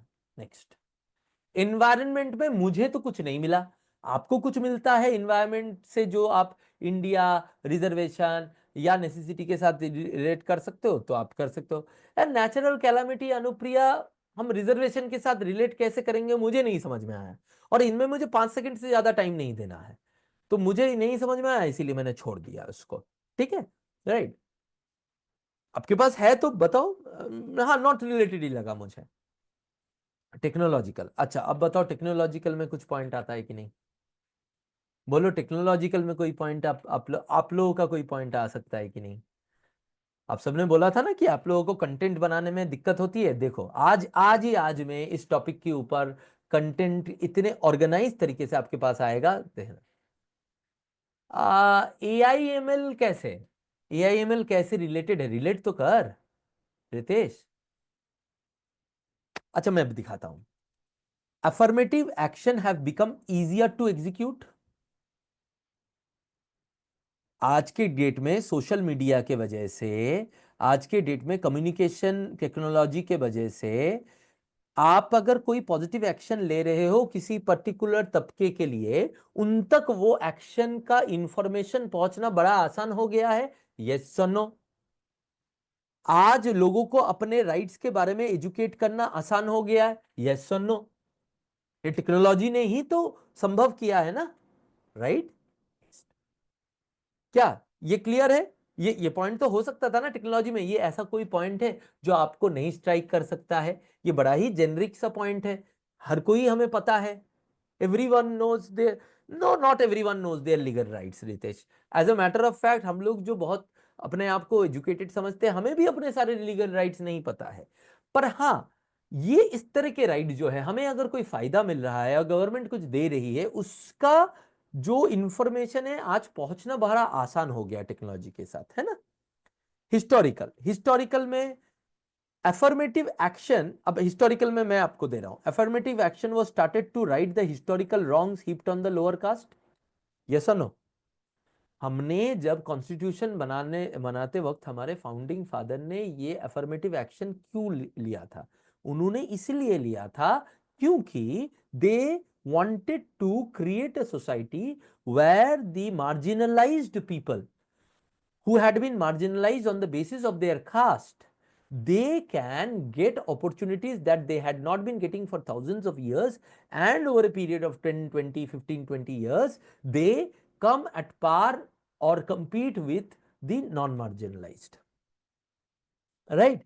Okay, So it's like कि yes, B.R. Ambedkar was the man, क्या कहते हैं, was the chairman of the committee of the committee, and but it's not only Ambedkar who created our constitution.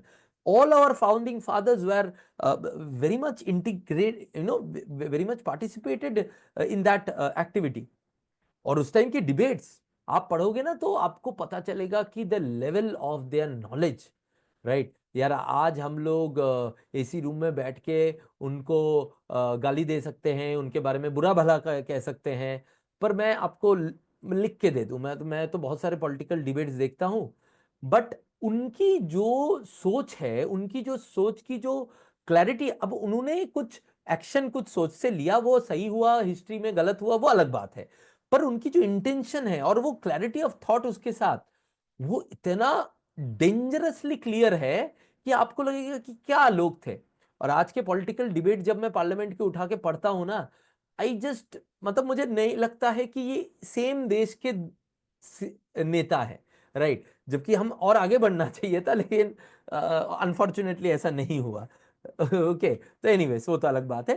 The affirmative action was started to right the historical wrong heaped on the lower castes.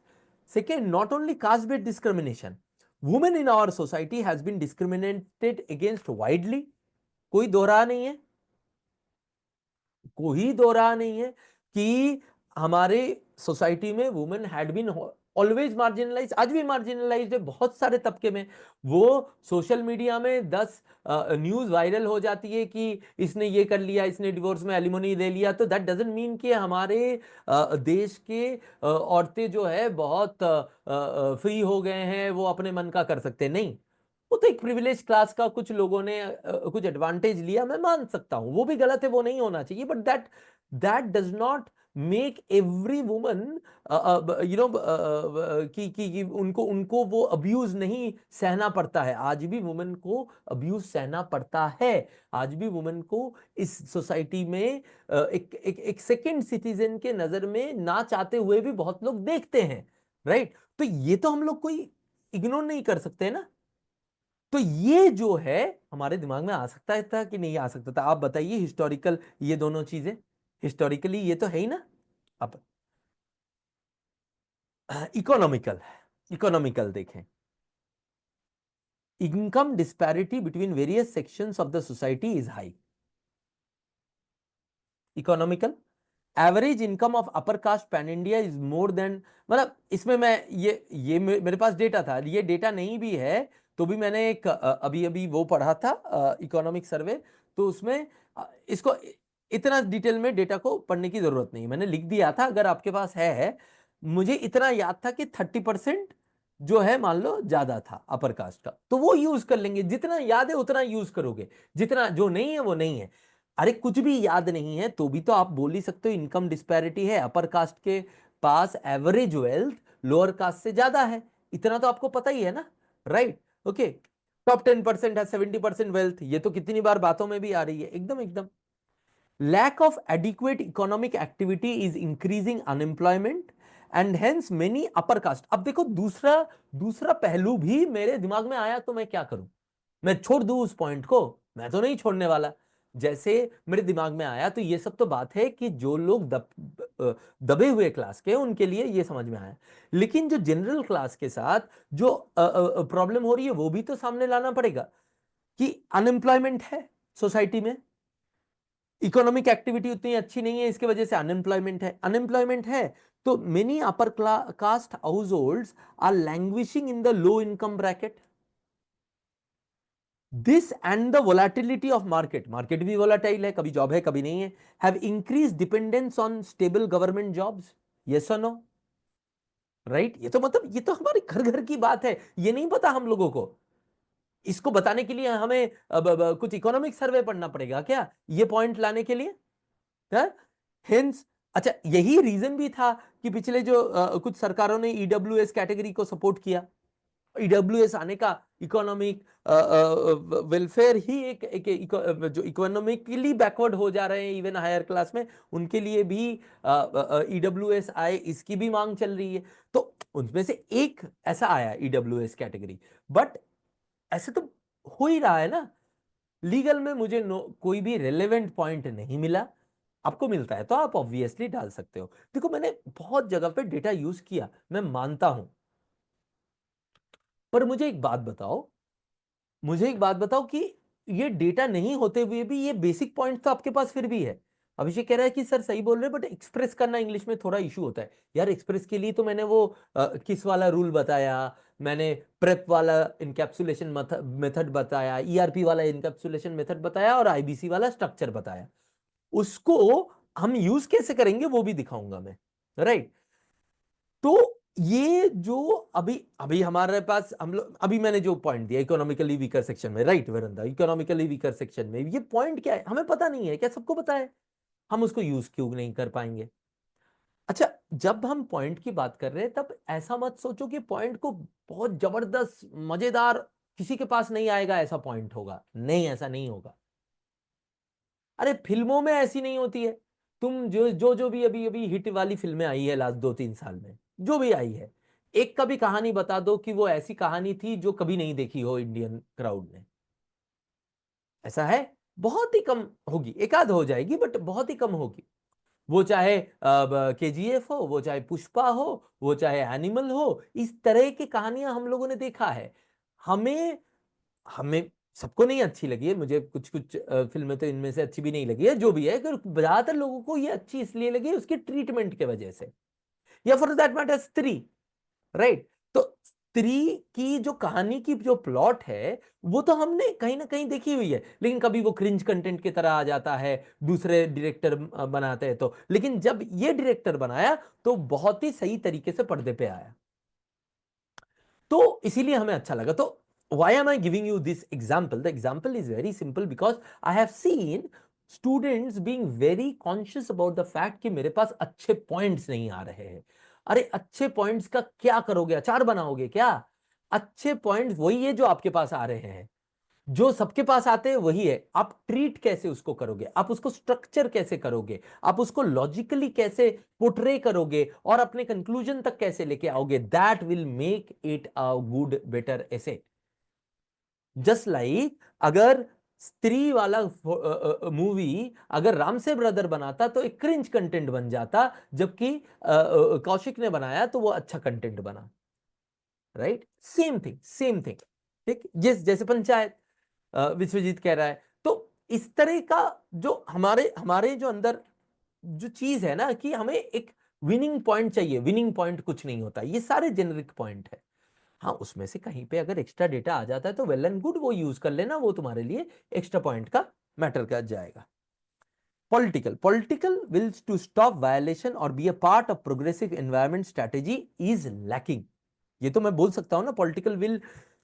एक बात बताओ, पहले जब हुआ था reservation तो 10 साल के लिए हुआ था, फिर आगे बना के 15 साल के लिए किया था। आज तक हो गया, वो स्टॉप नहीं कर पाए। क्यों नहीं कर पाए? क्योंकि पॉलिटिकल विल भी तो मिसिंग है ना कहीं ना कहीं। अच्छा, इसको स्टॉप करने का मतलब ये नहीं है कि जो नीचे के तबके के लोग हैं उनकी उनको और दबाओ, नहीं। मैं बोल रहा हूं कि हमारे फाउंडिंग फादर्स का ओरिजिनल प्रेमाइस था कि हमें 15-20 साल में समाज के सारे स्तर को एक जगह पे लेके आना है। वो क्यों नहीं हुआ? उसका उसका भी तो क्वेश्चन पूछना चाहिए ना हमें अपने अपने पॉलिटिकल लीडर से, तो वो ऐसे के थ्रू पूछ सकते हैं। New caste and categories get added before every election. उल्टा होता क्या है, नए नए कास्ट कैटेगरी ऐड होते रहते हैं, right. Social effort to bridge the social gap between different caste of the society, effort to bridge the social gap between different caste of the society, ये बहुत सारे लोग करते भी है, बहुत सारे सोशल रिफॉर्मर्स ने किया है, राइट। हमारे देश में, और वही सोशल रिफॉर्मर्स जो 1800s 1900s में आए हैं, कुछ रिलीजियो सोशल रिफॉर्मर्स थे, कुछ प्योरली सोशल रिफॉर्मर्स थे। वो चाहे दयानंद सरस्वती हो, वो चाहे रामकृष्ण परमहंस हो, या वो चाहे हमारे यहाँ पे ज्योतिबा फुले हो। so and then there are so many, मतलब मैं कितने नाम बोलूं। so these people are had given us that power to make that constitution that it is there. उनका रिलेवेंस मैं इसके साथ नहीं कर रहा हूं, बट आज भी ऐसे लोग हैं जो उस स्तर के ना हो, बट ऐसे लोग हैं जो लोग इस सोशल गैप को जो है ब्रिज करने की कोशिश कर रहे हैं। Targeted to bring respect economic independence to the beneficiary. Targeted social वाले एरिया में ही आएगा ना, कि रिस्पेक्ट लाना है, इकोनॉमिक इंडिपेंडेंस लाना है बेनिफिशियरी को। People don't give up their reservation, और यहां पे देयर होगा, their reservation privilege even when they have gotten the benefit of it. ये एक पॉइंट मेरे और लगा था, और ये हमेशा मुझे लगता भी था कि मान लो मैंने रिजर्वेशन लिया, मैंने सरकारी नौकरी ली, या कोई भी अच्छा काम किया, अच्छे कॉलेज से पढ़ा, आईआईएम से पढ़ा, आईआईटी से पढ़ा, मेरी लाइफ सेट हो गई। अब मेरे बच्चों को क्यों रिजर्वेशन मिलनी चाहिए? मुझे तो अपना रिजर्वेशन वापस करना चाहिए ना, मतलब मेरे बच्चों को तो नहीं मिलना चाहिए ना वो। बट पीढ़ी दर पीढ़ी ये चला रहा है, ये कौन सा लॉजिक है? राइट। तो ये कभी ना कभी आप लोगों को भी ये दिमाग में आया, वो पॉइंट क्यों नहीं आ सकता, बताओ मुझे। इसमें मैंने कुछ क्या, 3, 5, 7 और उसमें 8, 9, करीब 16 पॉइंट मैंने लिस्ट किए। मैं नहीं बोल रहा हूं आपको 16 पॉइंट लिस्ट करने हैं, लेकिन इसमें से 10 पॉइंट आपके पास हर एक एरिया के बारे में जब आप सोचते, तब पहले 5 सेकंड में ही आ जाता कि नहीं आ जाता? 10 पॉइंट इंटू 5 सेकंड, या ये 9 एरिया, ज्यादा से ज्यादा 50 सेकंड टू 1 मिनट, ये टाइम लगेगा आपको कंटेंट बनाने में, किसी भी कंटेंट का, किसी भी टॉपिक का। ये है फायदा आई गेट हेल्प्स का, ये है फायदा कंपार्टमेंटलाइजेशन का। अब ये आ गया पॉइंट, मैंने पहले ही आपको बोल दिया कि आपको पॉइंट इतने अच्छे तरीके से नहीं लिखना है, आपको सिर्फ स्क्रिबल करना है, राइट, कि ताकि आप भूल ना जाए। अब आपको ऐसे में जाना है। अब आज का लास्ट एक्टिविटी होगा, मैं आपको इन पॉइंट्स के कुछ ही यूज करके एक ऐसे लिख के देने वाला हूं, अराउंड 400 वर्ड्स का। बड़ा ऐसे होगा जिसमें मैं आखिर में दिखा भी दूंगा कि आप क्या क्या हटा भी सकते थे। मैंने 400 वर्ड के हिसाब से इसलिए लिखा ताकि आप लोगों को बड़े वाला इसे भी लिखना आए। ठीक। रितेश कहता है वाह मजा आ रहा है। हाँ, कभी देखा, कभी डिस्क्रिप्टिव को इस तरह से सोचा है क्या? हम्म। अगर बट डिस्क्रिप्टिव को इस तरह से सोचने से कहीं अपने अपने दिमाग के स्तर नहीं खुल जाते हैं, हमारे दिमाग के जो लेवल्स नहीं खुल जाते हैं, कितने हम अलग तरीके से इसको अप्रोच नहीं कर सकते हैं। और मजा आता है फिर लिखने में, आपको लिखने में मजा आएगा। आज का ज्यादातर बच्चों को जो डिस्क्रिप्टिव मेरा कोर्स ज्वाइन करते हैं, स्टार्टिंग में उनको डिस्क्रिप्टिव से डर लगता है, और फिर जब आखिर में उनको ना लिखने का मजा आ जाता है, फिर वो पूछने लगते हैं सर क्रिएटिव राइटिंग कैसे करें ओके। यार बात एक ही है, 400 वर्ड्स अगर लिख सकते हो तो 600 वर्ड्स के लिए एक पॉइंट को एक्स्ट्रा आपको एक्सप्लेन करना है, या 2 पॉइंट आपको डालना है। वृंदा भी कहता है यस सर। चलो अब ऊपर में स्टेप 3 स्टेप 4 राइट। स्टेप 3 मैंने बोल ही दिया है, right in IBC format and pick any one of the orders करेंगे। और किस में कंक्लूजन तो आएगा ना, जब मैं ऐसे लिखूंगा तब तो कंक्लूजन आएगा ना। आईबीसी फॉर्मेट याद है, मैं आईबीसी फॉर्मेट में लिखने को बोला रितेश, तो आईबीसी का आई है इंट्रो, बी है बॉडी, और सी है कंक्लूजन। ठीक है, राइट। अभी तक हमने क्या किया, कंटेंट देखा। वो जो मैंने अभी तक किया वो मुझे तुम लोगों को एक्सप्लेन करने में 20-25 मिनट लगा, लेकिन वो आपको कितना टाइम लगेगा दोस्त? आपको तो 1 मिनट लगेगा, मैंने दिखाया ना, स्क्रिबल ही तो करना है, 1 मिनट लगेगा, राइट। अब आईबीसी में पहला आता है इंट्रोडक्शन। अभी मैं स्टेप 3 स्टेप 4 में चला गया, जहां पे I am writing in IBC format and I will pick any one of the order. Picking करूंगा बाद में, पहले इंट्रोडक्शन लिख लू, बॉडी में पिक करूंगा ना, इनकैप्सुलेट करूंगा प्रेप और ईआरपी के तरह, और राइटिंग टिप्स को फॉलो करूंगा ना। लिखो इंट्रोडक्शन, चलो देखो। For ages, we human beings have found out different ways of discriminating against our own kind and dominating the weak. Simple, sada, chota sentence. Indian society has also not been impervious to this. ठीक है, right. Discrimination based on caste and sex are ills. Sex को gender भी लिख सकते हो, sex भी लिख सकते हो, in that are still burdening our society. Due to discrimination and subsequent exploitation comma the, या देखा कॉमा का यूसेज, यहां पे ये फ्रेज है जिसको मैं अलग रखना चाहता हूं, जिसके उसमें फिर कॉमा, वो जो इनफैक्ट वाला था। The victims had lost important fundamental rights such as right to profession, right to equality, right to freedom, and in some extreme cases even right to life itself.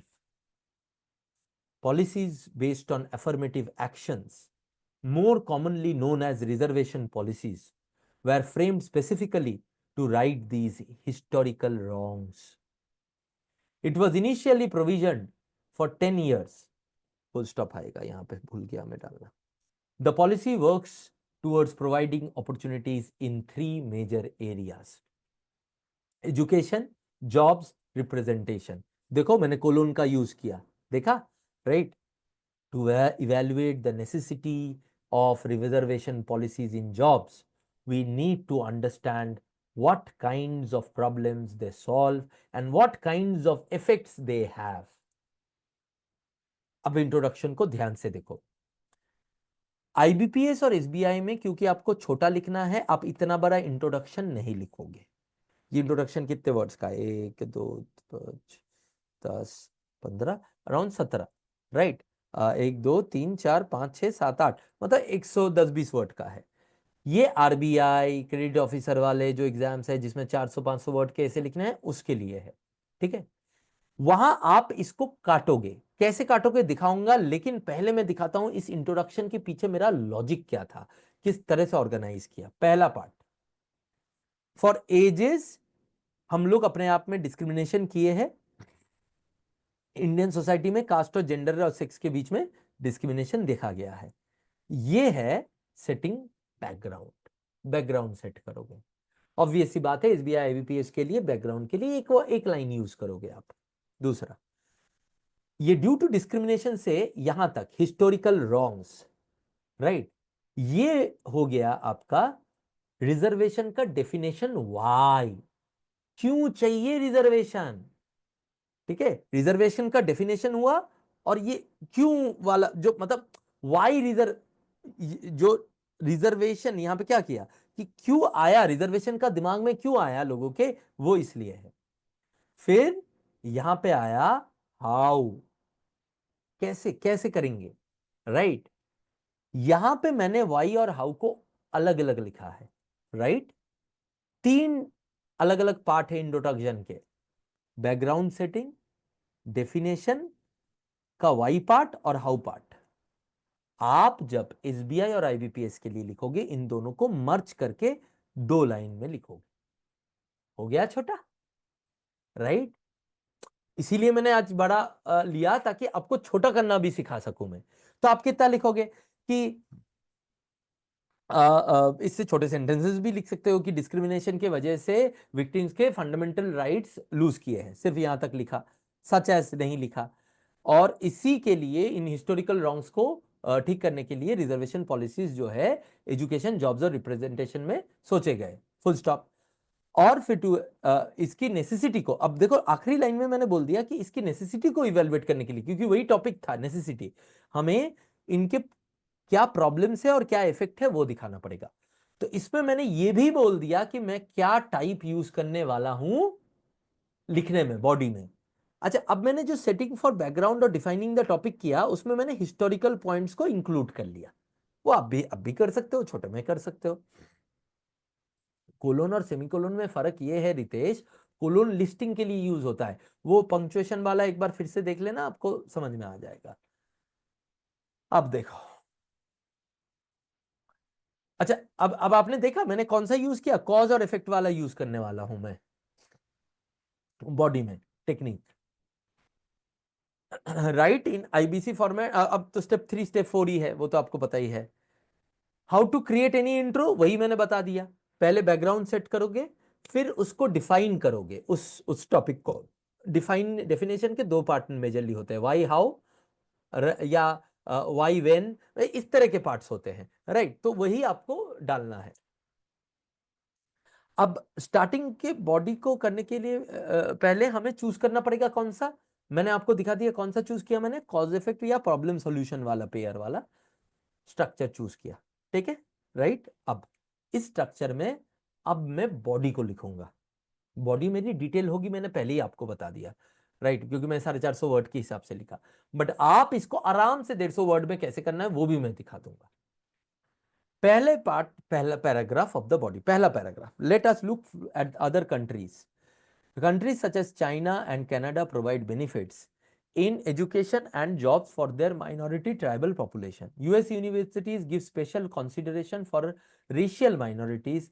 In recent years, many countries such as Germany, Canada, Norway, etc. have started giving women preferential treatment in higher education and jobs. All these countries have experienced varying degree of success with each one of these programs. ठीक है, ये मुझे पता था international वाला point, मैंने पहले paragraph में पूरा इंटरनेशनल वाला पॉइंट डाल दिया। अब इसमें मैंने क्या क्या स्ट्रक्चर यूज किया देखोगे, तुम लोगों ने ईआरपी पूछा था, ये देखो, ये एग्जाम्पल है, ये एग्जाम्पल है, ठीक है, राइट। ये पार्ट रीजन एंड पॉइंट है, इन लोगों ने किया, ये एग्जाम्पल है, इनके करने से इनको वेराइंग डिग्री ऑफ सक्सेस मिला, वो इनका रीजन एंड पॉइंट है। यस और नो, बताओ, राइट, ओके। क्या हुआ, इन्होंने किया, इसकी वजह से इनको वेराइंग डिग्री ऑफ सक्सेस मिला। हाँ, हमेशा रीजन क्लियरली रीजन नहीं रहेगा, हमें वो पॉइंट के साथ मर्ज हो सकता है, वो प्रेप में भी हो सकता है, ईआरपी में भी हो सकता है, पर ये है ईआरपी का आपके सामने एक जीता जागता एग्जाम्पल। क्लियर है? चलो नेक्स्ट पैराग्राफ लिखते हैं। अच्छा, ये मैंने क्या किया, इंटरनेशनल वाले पॉइंट्स उठा लिए, वहां पे हिस्टोरिकल वाले उठाए, यहां पे इंटरनेशनल वाले उठा लिए, और उसको कॉज इफेक्ट वे में, कॉज इफेक्ट वे में पुट किया। किसे कॉज इफेक्ट वे में, कि ये किया गया और उसके इफेक्ट आया कि उनको सक्सेस मिला, कॉज इफेक्ट वे में मैंने डाल दिया, ठीक है। अब दूसरा और तीसरा paragraph. Now the question raises, what are the problems India, अरे यार फेसेस होगा, ये लिख मैंने, हाँ यहाँ ना इंडिया फेसेस होगा, what are the problems India faces and challenges in solving these problems, ठीक है। First problem is income disparity between various sections of the society is high. According to SEC report, the average income of upper caste is more than lower caste by at least 30%. ये मुझे याद था, मैंने डाल दिया, सेक report मैंने बोला था मैं रेफर करूंगा। अगर आपको नहीं पता है तो आप सिर्फ एक जेनरिक स्टेटमेंट डाल सकते कि average income of upper caste is more than lower caste. The differences of caste are more pronounced in rural India. According to the same report 30% of upper caste, ये डेटा तो मैंने वहां पे list किया था ना, in rural household have more than 5,000 per month as income, whereas only 16 and 13% of SCs and STs respectively come in that bracket. So improving, so comma, वो additional वाला है ना, याद है, improving the condition of lower caste with some favorable opportunities seem to be a just idea. क्या किया मैंने देखो, क्वेश्चन क्या है, problem India faces and challenges, ये एक टाइप का समरी ऑफ पॉइंट है। फिर प्रॉब्लम हो गया रीजन, ठीक है, रीजन विथ एग्जाम्पल जो यहां पे मैंने कोट किया, रीजन और एग्जाम्पल एक साथ आ गया, यहां पे रीजन और एग्जाम्पल एक साथ आया, और फिर पॉइंट एंड में आया कि इसीलिए कॉज इफेक्ट वे में, ये जो है प्रॉब्लम को स्टेट करता हुआ पॉइंट था, ये जो है इफेक्ट को, ठीक है, ये प्रॉब्लम और ये मिला के एक कॉज हो गया और ये इफेक्ट हो गया। तो इसीलिए क्योंकि ये डिस्पैरिटी है दोस्तों, इसीलिए, या जो हमारे रीडर है उनको बोल रहे हैं कि क्योंकि ये डिस्पैरिटी है इसीलिए लोअर कास्ट को फेवरेबल अपॉर्चुनिटी देके उठाना एक जस्ट आइडिया लगता है, ठीक है। ये हो गया मेरा सेकेंड वन। थर्ड, प्रेप समझ में आ गया, इस तरह से प्रेप यूज किया, but here comes the second problem, lack of adequate economic activity is increasing unemployment, and hence many upper caste households are languishing in the low income bracket. This and volatility of markets have increased dependency on the stable government jobs. Now reservation policies in job vacancies results in general class candidate getting not selected at a higher score vis-a-vis a reserved class candidate getting selected at lower score. This results in a feeling of resentment जिसका नहीं होता, across different classes and a renewed caste divide where the unreserved class thinks itself as the victim. देखा, मैंने opposite side भी दिखा दिया। जबकि हमारा जो स्टेटमेंट है ऐसे का, वो बोलता है कि नेसेसिटी है दिखाओ, मैं नेसेसिटी है दिखाऊंगा। पर यार ये मेरा पॉइंट था, और ये मेरे को बड़ा स्ट्रांगली मैं इस पॉइंट के बारे में फील करता हूं। इस पॉइंट को ना डालना तो मैं जिसके बारे में आर्टिकुलेट कर सकता हूं अच्छे से, उसके साथ धोखा हो जाएगा ना। पॉइंट समझ में आता है? समझ में आया? तो ये जो है हमें नहीं करना है, तो इसीलिए मैंने इसको इंक्लूड किया। पर यह भी बात सही है कि मुझे एंड में जाके टॉपिक का जो डायरेक्शन है उसके साथ अलाइन करना पड़ेगा मुझे। वो कैसे करता हूं मैं दिखाऊंगा।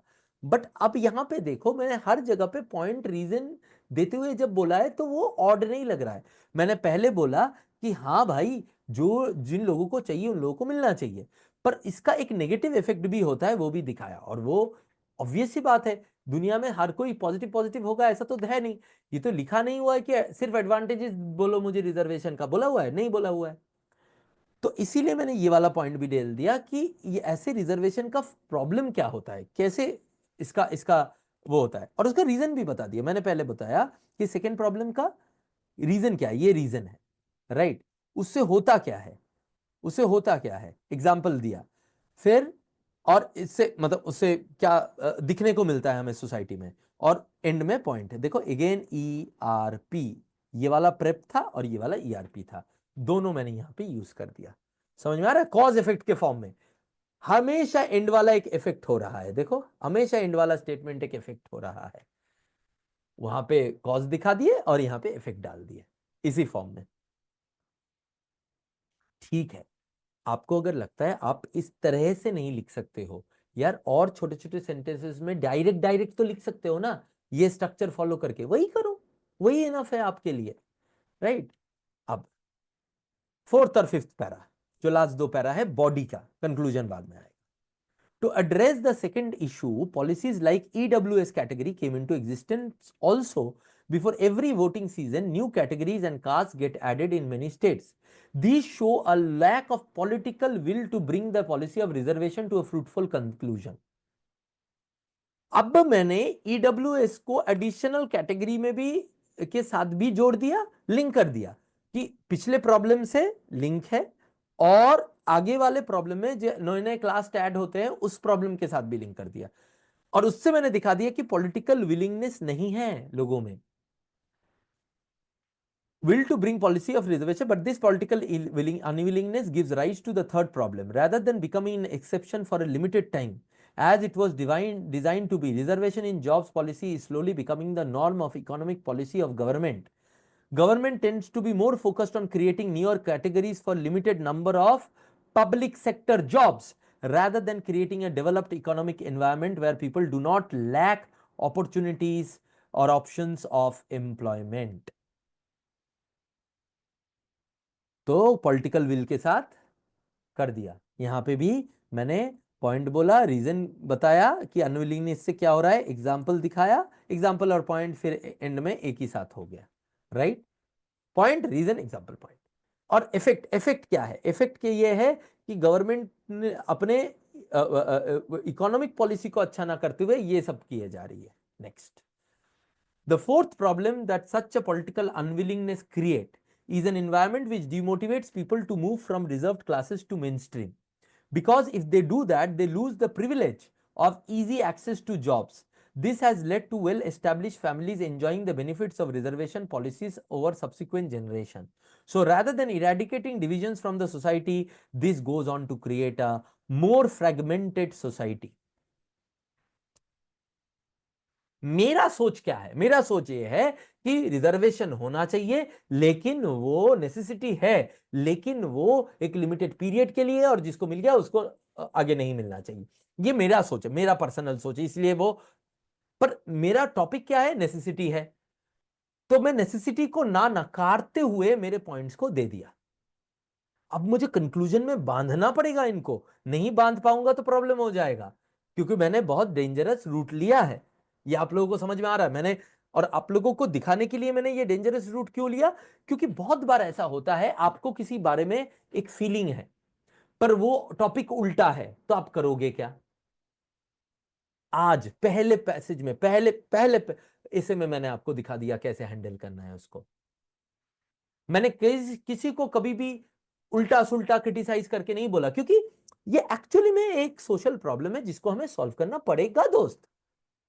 तो मैं नाच के कूद के कि चिल्ला के किसी को गाली करके दे के सॉल्व नहीं होगा, इसको सोच समझ के ही सॉल्व करना पड़ेगा। तो मेरा जो पहला पैराग्राफ है it was all supporting the necessities. मेरा जो दूसरा तीसरा चौथा पैराग्राफ है उसमें चैलेंजेस को हमने एड्रेस किया। यहां पे मैंने इस स्लाइड में जो पॉइंट्स यूज किए वो पॉलिटिकल और सोशल पॉइंट्स को कॉज इफेक्ट में वे में लाए।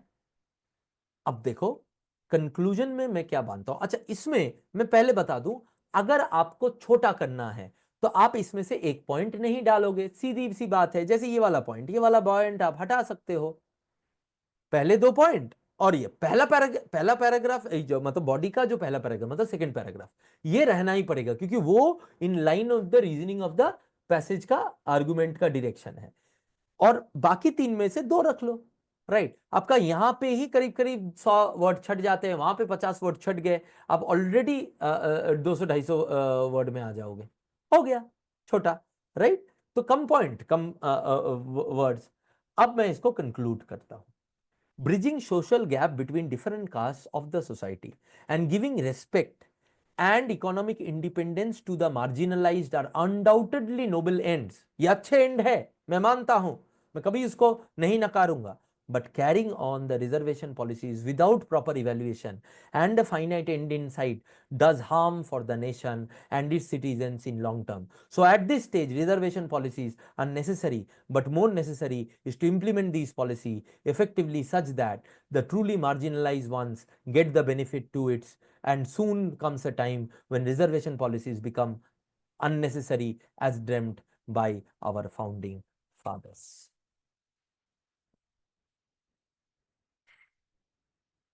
अब यहां पे मैंने आज के क्लास में आप लोगों को एक बहुत इंपॉर्टेंट सीख दिया है। टॉपिक के लाइन ऑफ आर्ग्यूमेंट को आप कंक्लूजन में ऑब्वियसली अपोज नहीं कर सकते। आप नहीं बोल सकते कि रिजर्वेशन नेसेसरी नहीं है अगर ऐसे का टॉपिक है नेसेसरी। पर इसका मतलब यह भी नहीं है आपकी जो खुद की सोच है, जो लॉजिकल सोच है, उसको आपको नदी में डुबा के आना पड़ेगा और अच्छी अच्छी बातें बननी पड़ेगी, नहीं।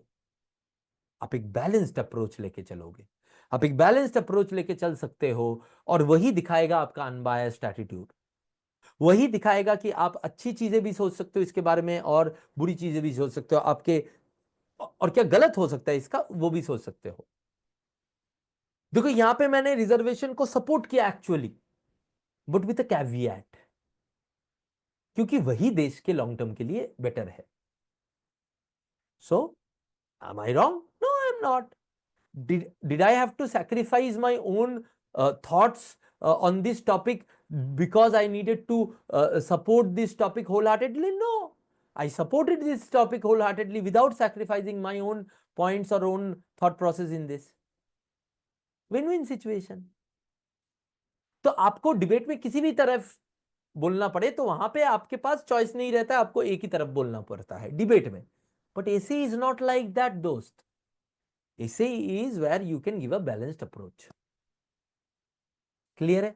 कंक्लूजन में भी आप काट सकते थे, यहां पे एक दो लाइन आप काट सकते थे, आप छोटा और लिख सकते थे। नाउ समझ में आया? ये सैंपल सैंपल समझ में आया? अब यहां पे मैंने कंक्लूजन में क्या किया, व्हाट डिड आई डू? मैंने आइडियल केस को समराइज किया और क्लोजिंग स्टेटमेंट को फेवर ऑफ द टॉपिक में क्लोज किया। ये बहुत इंपॉर्टेंट है, क्लोजिंग स्टेटमेंट को आइडियल केस को समराइज करते हुए मैंने फेवर ऑफ द टॉपिक में किया। बस यही किया। क्लियर? अब बताओ, थोड़ी क्लैरिटी आई? यस डालो कमेंट बॉक्स में, किस तरह से अप्रोच करना है। सैंपल अब सैंपल ऐसे को देख के आपको लगा।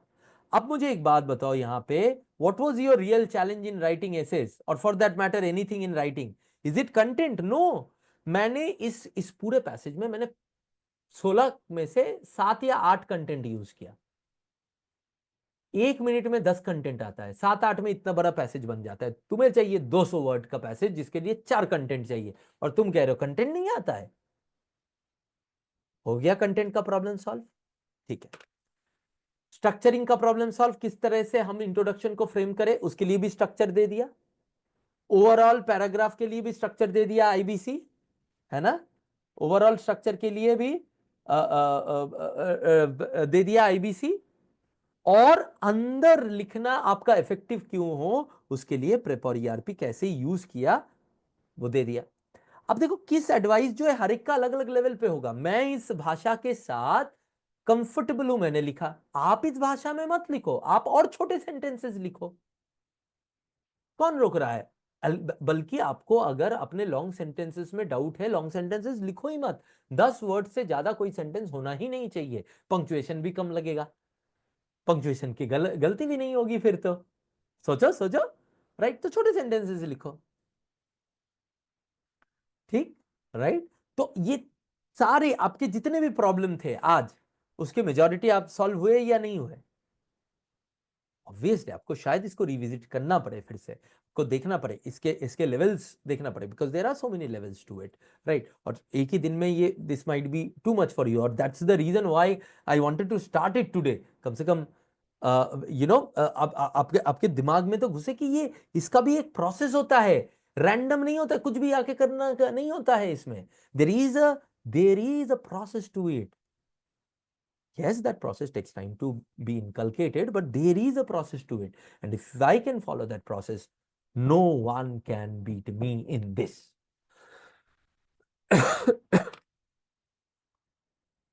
थोड़ा थोड़ा मैनेजेबल लग रहा है, डालो यस। जो जिस दिमाग से यू केम टू ये यहाँ पे आज आज के क्लास में, उससे काफी सारी चीजें क्लियर हुई कि नहीं हुई। यस, वसंती से यस, गुड गुड। नहीं नहीं, एवरी डिटेलिंग कैसे आएगा, ऊपर ऊपर से समझ में आएगा यार, इतना ही आसान होता लिखना, सब राइटर नहीं बन जाते दोस्त, हाँ, राइट। आज और इसीलिए इसे अब समझे क्यों मैं आप लोगों के बोलने के बावजूद, मुझे पता था कि लोग क्लर्क मेंस के वजह से शायद ज्यादा लोग अटेंड नहीं कर पाएंगे लाइव, फिर भी मैंने क्यों इंसिस्ट किया आप लोगों को आने के लिए। अब समझ में आ रहा है मेरा रीजन, क्योंकि यार ये इतना गहरा चीज है ना, उसमें एक उस टाइम पे झटका दूं और झटका देने के बाद ही चालू कर दूं, तो वो थोड़ा सा वो होगा। अभी क्या होगा कि झटका आपका सह जाएगा 7-10 दिन में, and then you will be able to enjoy the process of writing more and more. Vishwajeet says yes, very good very good, good, right. तो आपका 5 मिनट का जो एक्टिविटी है पंक्चुएशन का, इसके बेसिस के ऊपर पंक्चुएशन देखो, और जब आप कोई आर्टिकल पढ़ रहे हो ये 5 मिनट भी नहीं लगेगा, ये उसके अंदर ही आ जाएगा। आप देखो ऑथर कैसे लिख रहा है, क्या ये वो ईआरपी यूज कर रहा है, एग्जाम्पल पहले दे रहा है फिर रीजन फिर पॉइंट, या पॉइंट पहले दे रहा है फिर रीजन करके फिर एग्जाम्पल देके फिर पॉइंट दे रहा है। ये आइडेंटिफाई करने की कोशिश करो। 5-6 आर्ग्यूमेंट उसके पूरे आर्टिकल में, हार्डली 1 मिनट एक्स्ट्रा लगेगा आर्टिकल पढ़ने के बाद। टोटल वो 5 मिनट में आपका प्रेप ईआरपी और पंक्चुएशन ये दोनों एक्टिविटी आपके हो जाएंगे, ठीक है। ये कर पाओगे 7 दिन, जो भी आप रीडिंग कर रहे हो उसमें एक आर्टिकल के लिए, एक पैसेज के लिए, कोई भी एक पैसेज दिन में एक पैसेज के लिए ये कर पाओगे। यही आपका होमवर्क है, यही आपका एक्टिविटी है इसके लिए, ताकि ये आपके अंदर घुस जाए, वो जो ऊपर ऊपर से समझ में आ रहा है ना अभी, वो अंदर घुसने स्टार्ट हो जाए, इंजेक्ट करना पड़ेगा ना हमें अंदर, ठीक, right, clear. Home task clear है, कोई भी एक पैसेज या कोई भी एक आर्टिकल आपको उसके पंक्चुएशंस को एक बार आइडेंटिफाई कर लेना है और मैच कर लेना है जो मैंने पढ़ा है उसके साथ, और प्रेप और ईआरपी यूज हो रहा है कि नहीं वो देख लेना है, ठीक। चलो अभिषेक, आप तो बोल रहे थे बीच में चले जाओगे, फिर आप गए नहीं, इंटरनेट ठीक हो गया था क्या आपका।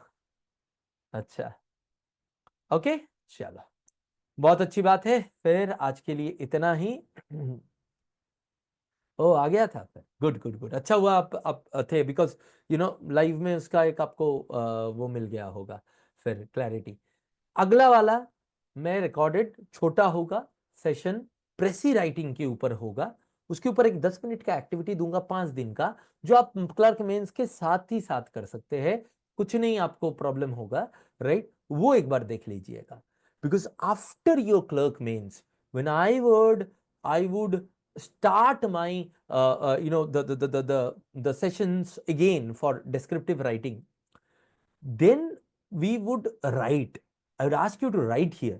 I'll ask you to put yourself here. उस टाइम पे these two things would help you a lot. पहले दो सेशन ही हम लोग करेंगे प्रॉपर एसे राइटिंग आपका, प्रॉपर प्रेसी राइटिंग आपका, राइट। तो उसके लिए तो आपको थोड़ा सा रेडी होगे तो अच्छा लगेगा ना, मजा आएगा ना। ठीक, चलिए। तो परसों वाला मैं टाइम पे वो कर दूंगा, और ग्रुप में भी बता दूंगा कि लेक्चर रिकॉर्डेड फॉर्म में कब आ गया है, एंड नोटिफिकेशन भी भेज दूंगा, राइट। भिजवा दूंगा टीम से कि आपके पास पहुंच जाए वो। तो अब तब आप देख लीजिएगा, फ्राइडे देख लीजिए या तो सैटरडे देख लीजिए, कभी भी एक दिन देख लीजिएगा।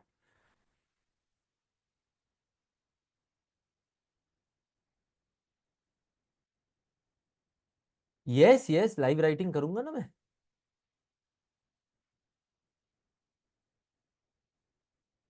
नहीं, अभी टेलीग्राम में कुछ सेंड नहीं करना है। टेलीग्राम में अगर आपने एक्टिविटी किया है, कुछ चीजें आपको समझ में नहीं आ रहा है, जैसे कॉमा हो गया, वो जो जिस तरह की चीजें, वो आप हाँ, रिसीट तो भेजनी है। और अच्छा, वो मैं दिखा दूँ, ठहर जाओ एक सेकंड, एक सेकंड। वो रिसीट कहाँ पे आपको भेजनी है, वो शायद मेरे पास है यहाँ पे, एक सेकंड रुको। इस क्लास में मैंने दिखाया था शायद, कोर्स ऑफ एक्शन वाले क्लास में दिखाया था ना। नहीं, कोर्स ऑफ एक्शन में नहीं, कौन से क्लास में दिखाया था यार।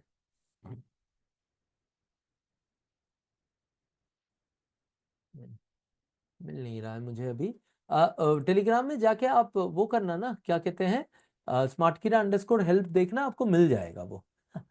It's going to, you will find it. ठीक है, मैं इधर सबको भेज भी रहा हूँ, एवरीवन इन द मीटिंग में। आपको क्या टाइप करना है, टाइप